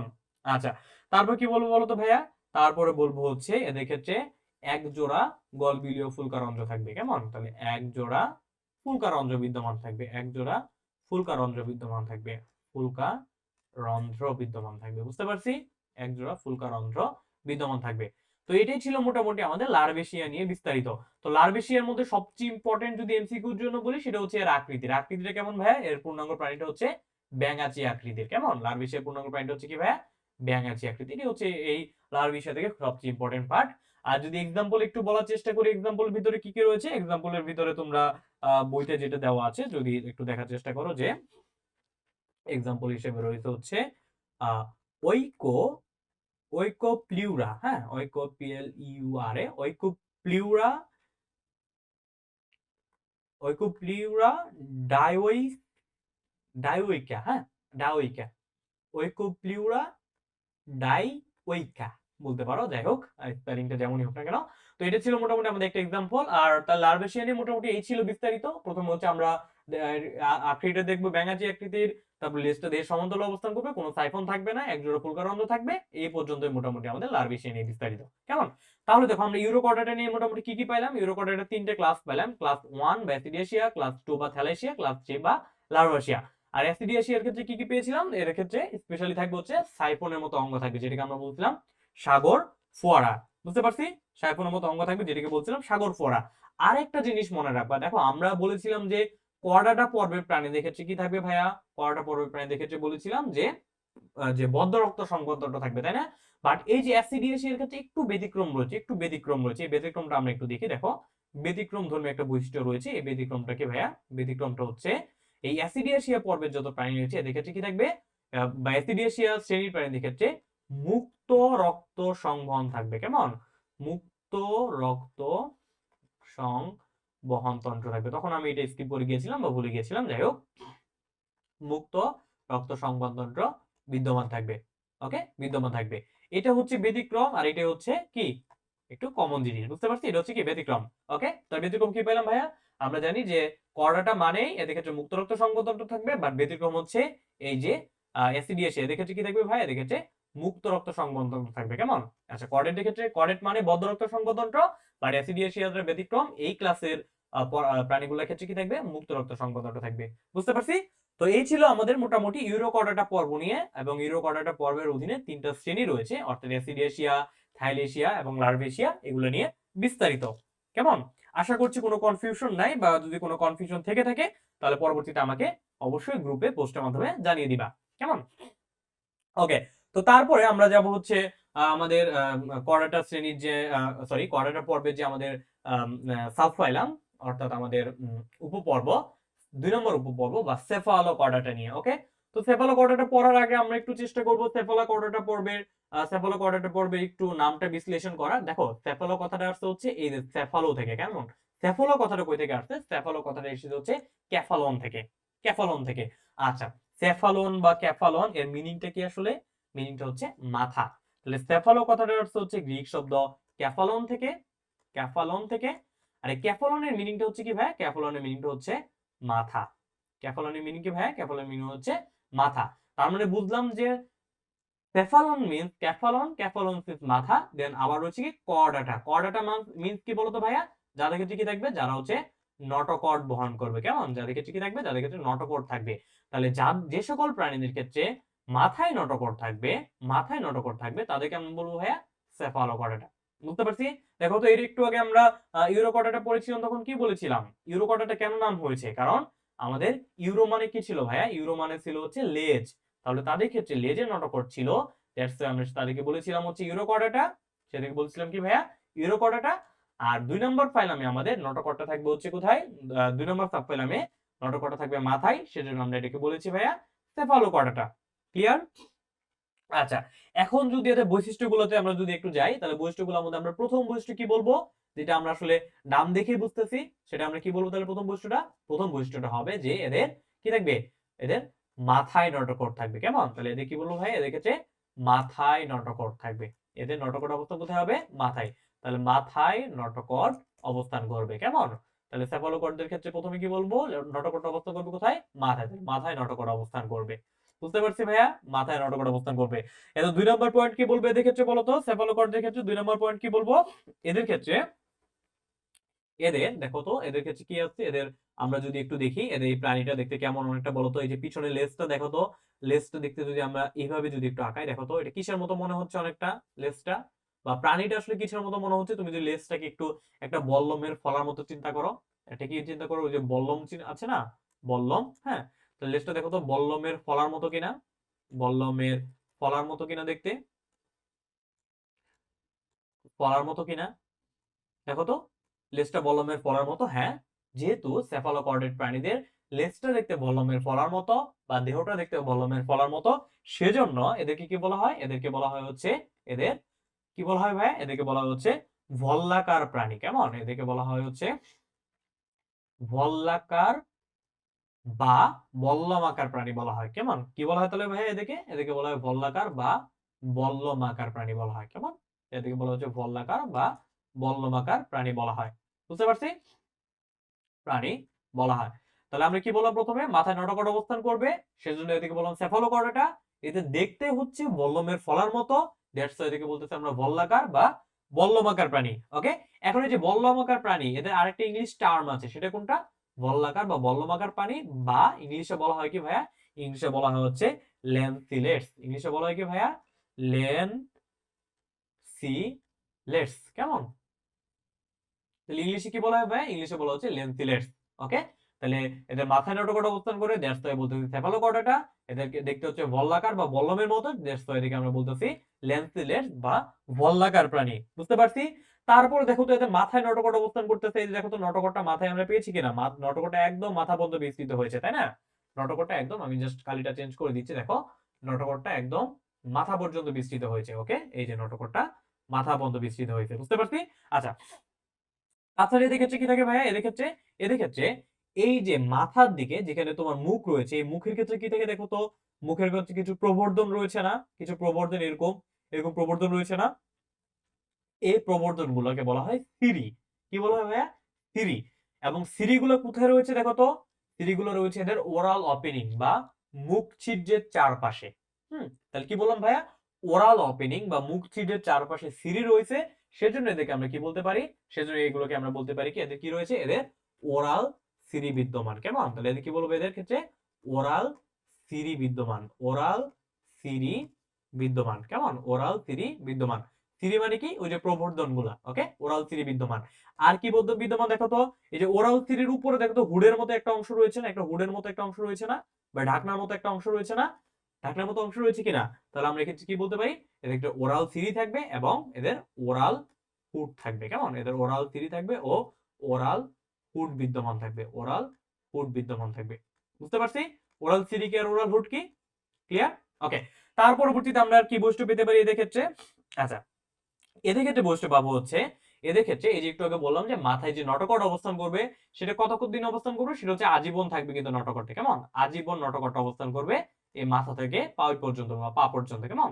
এই নটোকটটা আজীবন অবস্থান করবে। ওকে, তো আমরা প্রথমে নটোকট নিয়ে বললাম, দেন হচ্ছে এদের এদের যেহেতু আকৃতি হচ্ছে ভল্লমের ফলার মতো, দ্যাটস এদেরকে আমরা বলতেছি ল্যান্সিলেট বা ভল্লাকার প্রাণী বা বল্লমাকার প্রাণী। এদের কাছে কি থাকবে? ওরাল ক্যাভিটিতে বা মুখ ছিদ্রের চারপাশে সিরি থাকবে, দ্যাটস ওয়াই এটাকে আমরা বলতেছি এদের ওরাল থ্রি থাকবে, ওরাল থ্রির উপরে কি থাকবে, হুডের মতো একটা অংশ থাকবে, সেটাকে বলবো কি আমরা ওরাল হুড। তাছাড়া আমরা কি পাবো, দেখেছি দেখো তো, আমি যদি এই প্রাণীটাকে একটু করার চেষ্টা করি, দেখো দেখেছি এই যে এরকম মায়োটোম পেশি থাকবে, বুঝছো, এরকম গ্রেটার দেন আকৃতির কিছু পেশি থাকবে, যেটাকে আমরা কি বলবো ভাইয়া, যেটা বলবো হচ্ছে মায়োটোম পেশি। কি বলবো ভাইয়া, মায়োটোম পেশি। তাহলে এদেরকে বলবো হচ্ছে আমরা কি থাকবে, মায়োটোম পেশি থাকবে। কি আকৃতির, এই যে গ্রেটার দেন আকৃতির। তাহলে গ্রেটার দেন আকৃতির, এই আকৃতির কি থাকবে, এই আকৃতির মায়োটোম পেশি থাকবে। কেমন, কি বলবো ভাই, এই আকৃতির মায়োটোম পেশি নিয়ে দেহ গঠিত হবে, বা মায়োটোম পেশি বিদ্যমান থাকবে, মায়োটোম পেশি বিদ্যমান থাকবে। ওকে, তাহলে বুঝলাম যে মায়োটোম পেশি বিদ্যমান থাকে। এখন ভাই আপনি বলেন যে মায়োটোম পেশি তাহলে কতগুলো আছে, কতগুলো আছে ভাইয়া বিদ্যমান, কতগুলো থাকবে, 60 জোড়া মায়োটোম পেশি থাকবে। কেমন, তাহলে সারা দেহে 60 জোড়া এরকম মায়োটোম পেশি থাকবে। বুঝতে পারছি? আচ্ছা, তারপর হচ্ছে কি থাকবে, তারপর হচ্ছে দেখো তো এই যেখানে গিল সিটস লিখে দিয়েছি না, দ্যাট মিন্স গিল সিটস মানে কি, গিল সিটস মানে হচ্ছে ফুলকারঞ্জ। তাহলে কি থাকবে, এদের অসংখ্য ফুলকারঞ্জ বিদ্যমান থাকবে। কেমন, এদের কি থাকবে ভাইয়া, এদের হচ্ছে অসংখ্য ফুলকারঞ্জ বিদ্যমান থাকবে, এদিকে অসংখ্য ফুলকারঞ্জ বিদ্যমান থাকবে, ফুলকারঞ্জ বিদ্যমান থাকবে। হ্যাঁ, এদের অসংখ্য ফুলকারঞ্জ বিদ্যমান থাকবে। আর কি থাকবে বলতো ভাই এদের ক্ষেত্রে, আর থাকবে কি এদের ক্ষেত্রে, দেখো তো, এদের আমরা একটা লেজ পেয়েছি না, লেজ পেয়েছি। ওকে, এই যে লেজ পেয়েছি, হচ্ছে লেজ, তোমার পুচ্ছ পাখনা পেয়েছি, তাহলে আমরা কি লিখতে পারি এদের ক্ষেত্রে, এদের ক্ষেত্রে হচ্ছে পায়ু পশ্চাৎ লেজ থাকবে। কেমন, এদের ক্ষেত্রে হচ্ছে পায়ু পশ্চাৎ লেজ থাকবে, পায়ু পশ্চাৎ লেজ বিদ্যমান থাকবে। লেজ বিদ্যমান থাকবে। তারপর কি বলবো বলতো আমরা এদের ক্ষেত্রে, পায়ু পশ্চাৎ লেজ বিদ্যমান থাকবে, এবং এবং কি থাকবে বলতো, পায়ু পশ্চাৎ লেজ বিদ্যমান থাকবে। আচ্ছা, ওকে, পরবর্তীতে আমরা কি বলতে পারি এদের ক্ষেত্রে, এদের ক্ষেত্রে আর কি থাকবে, এদের ক্ষেত্রে হচ্ছে তোমার, আচ্ছা, তাহলে এদের ক্ষেত্রে এদের দেহটা আর কেমন হবে, দেহটা হবে হচ্ছে তোমার যে একদম যে দুই প্রান্তটা হবে সরু, আর দেহের মধ্যভাগটা হবে কি তোমার পুরু। কেমন, তাহলে দেহের মধ্যভাগ পুরু এবং দুই প্রান্ত সরু, এটা লিখলাম না। তাহলে এগুলো ছিল মোটামুটি আমাদের এই সেফালোকর্ডেট নিয়ে বিস্তারিত। তাহলে সেফালোকর্ডেটের ক্ষেত্রে আমরা কি কি পাইলাম, তাহলে সেফালোকর্ডেটের ক্ষেত্রে আমরা এক নম্বরে পাইলাম হচ্ছে এদের নামটা আসছে হচ্ছে গ্রিক ক্যাফালন থেকে, দ্যাট মিন্স মাথা, মাথায় নটকট থাকবে, দ্যাটস ওয়াই এদেরকে আমরা বলছি সেফালোকর্ডেটা। তারপর হচ্ছে এদেরকে বলেছি আমরা ভল্লাকার বা বল্লমাকার প্রাণী, কেন, কারণ এরা দেখতে বল্লমের ফলার মতো। কেমন, তাহলে এদেরকে আমরা বলেছি হচ্ছে ভল্লাকার বা বল্লমাকার প্রাণী। এই নামগুলো একটু মনে রাখতে হবে ভাইয়া। একটা হচ্ছে ভল্লাকার বা বল্লমাকার প্রাণী, আর যদি ইংলিশে বলি তাদেরকে আমরা বলবো হচ্ছে ল্যান্সিলেটস। তাহলে আমরা ইংলিশে বলবো কি ভাইয়া, ল্যান্সিলেটস। এদের ক্ষেত্রে কি থাকবে, ওরাল থ্রি থাকবে, আবার ওরাল হুড থাকবে, দেন হচ্ছে এদের হচ্ছে ভি আকৃতির মায়োটোম বেশি থাকবে। কত জোড়া, 60 জোড়া, এই সংখ্যাটা একটু মনে রাখতে হবে। তারপরে অসংখ্য ফুলকারঞ্জ থাকবে।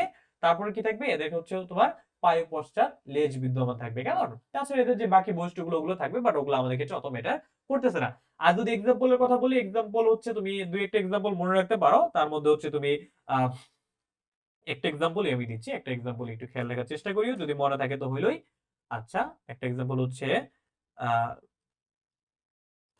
ব্রাঙ্কিওস্টোমা, ব্রাঙ্কিওস্টোমা বেলচিরি। হ্যাঁ, ব্রাঙ্কিওস্টোমা বেলচেরি। ওকে, ব্রাঙ্কিওস্টোমা বেলচেরি, যেটা আসলে আমি এই যে ডান পাশে চিত্রে এঁকে রেখেছি, যে দিয়ে রেখেছি যে চিত্রটা, এটা হচ্ছে ব্রাঙ্কিওস্টোমা বেলচেরি একটা ফিগার। বুঝতে পারছি? তাহলে এটা ছিল एग्जांपल, আর বাকিগুলো ছিল হচ্ছে এর বৈশিষ্ট্য। তো আশা করি তোমাদের এই সাবফাইলাম 2 অর্থাৎ সেফালোকর্ডেট নিয়ে আর কোনো জিজ্ঞাসা নেই।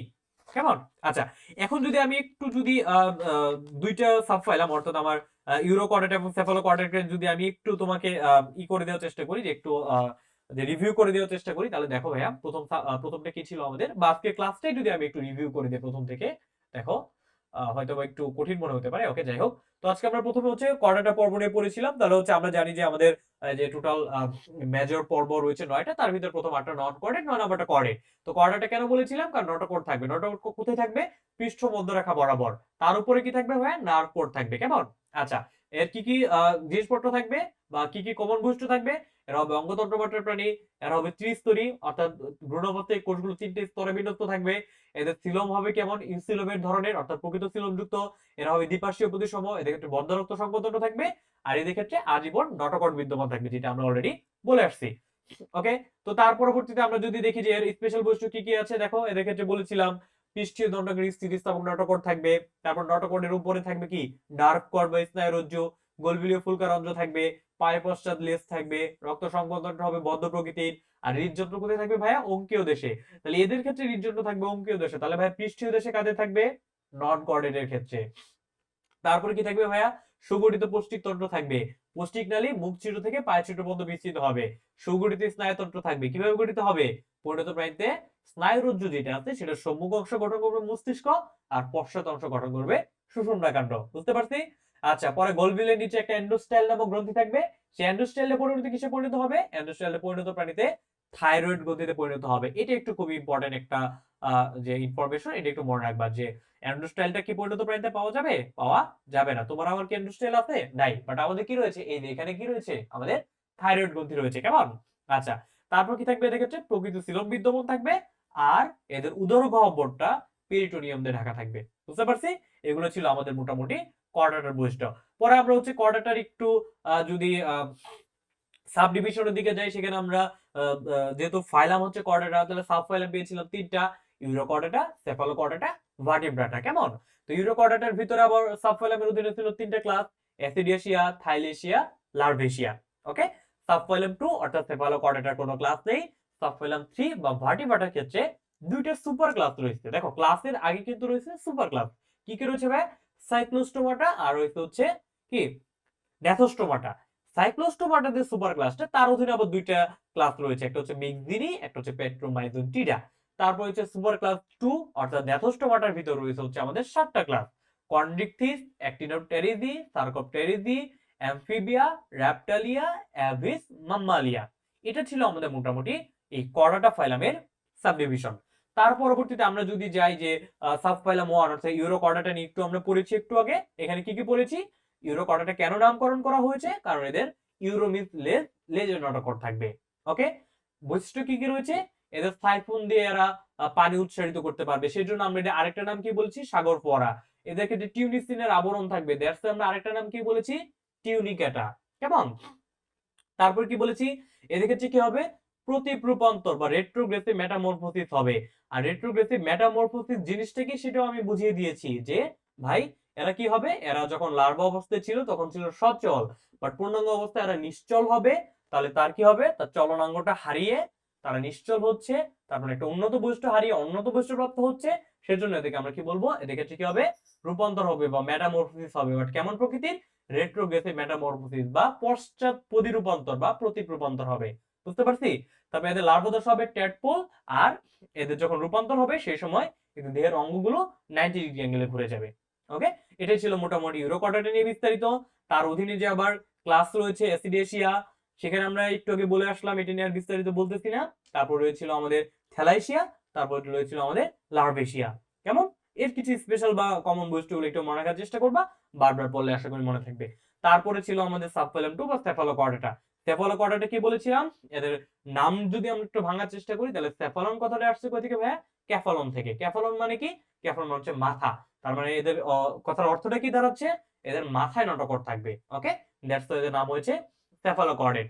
ওকে, তাহলে এদেরকে কি বলা হবে? এদের দেখতে আবার এরা হচ্ছে ভল্লমের ফলার মতো, দ্যাটস তো এদেরকে বলা হবে ভল্লাকার প্রাণী বা বল্লমাকার প্রাণী, আর ইংলিশে বলতে গেলে ল্যান্সিলেট। তারপর এদেরকে বলবো আমরা ওরাল থ্রি বা এদের ওরাল হুড থাকবে। তারপর হচ্ছে গ্রেটার দেন আকৃতির মায়োটম পেশি থাকবে। কত জোড়া থাকবে ভাইয়া? 60 জোড়া থাকবে। অসংখ্য ফুলকারন্ধ্র থাকবে। তাছাড়া কি থাকবে? এদের পায়ের পশ্চাৎ লেজ থাকবে। আর এক্সাম্পলটা হচ্ছে লিখে দিয়েছি, দেখে নিবা। কেমন? তো এই ছিল মোটামুটি আজকের ক্লাসের সবকিছু। আজকে যদি ক্লাসে একটু যদি ছোট করে সারাংশ করি, দেখো আমরা হচ্ছে কয়েকটা সিনোনিম বা সমার্থক শব্দ পেয়েছি বা কয়েকটার কিছু এক্সট্রা নেম পেয়েছি। যেমন আমরা ইউরোকর্ডাটার ক্ষেত্রে, হ্যাঁ, ইউরোকর্ডাটার ক্ষেত্রে আমরা কি কি নাম পাইছি বলতো ভাইয়া? ইউরোকর্ডাটার ক্ষেত্রে ইউরোকর্ডাটার ক্ষেত্রে ইউরোকর্ডাটার ক্ষেত্রে আমরা দুইটা স্পেশাল নাম পাইছি, তাই না? কি কি স্পেশাল নাম পাইছি বলতো ইউরোকর্ডাটার ক্ষেত্রে? একটাকে বলেছি আমরা কি, ইউরোকর্ডাটা আমরা কি বলেছি ভাইয়া? এটা বলেছি হচ্ছে টিউনিকেটা বলেছি। ইউরোকর্ডাটাকে আমরা বলেছি হচ্ছে টিউনিকেটা। কেন টিউনিকেটা? কারণ ছিল হচ্ছে এদের ক্ষেত্রে কি ছিল? টিউনিসিড ছিল। আর কি পেয়েছে এদের স্পেশাল নাম ভাইয়া? এদেরকে আমি বলেছিলাম সাগর ফোয়ারা। কেমন? তাহলে এদের বলেছি টিউনিকেটা এবং এদের ক্ষেত্রে বলেছি হচ্ছে সাগর ফোয়ারা থাকে। কেমন? বা এদের ক্ষেত্রে এদের আমরা সাগর ফোয়ারা নামে ডাকি। তারপরে যখন আমরা সেফালোকর্ডাটা পড়েছি তখন কি বলেছি ভাইয়া? সেফালোকর্ডাটার ক্ষেত্রে সেফালোকর্ডাটার ক্ষেত্রে আমরা কি বলেছি ভাই? এদেরকে আমরা ফার্স্ট অফ অল এদের ক্ষেত্রে আমরা কি বলেছিলাম? এদেরকে বলেছিলাম হচ্ছে ভল্লাকার প্রাণী। কেমন? এদেরকে বলেছি হচ্ছে ভল্লাকার প্রাণী। ওকে?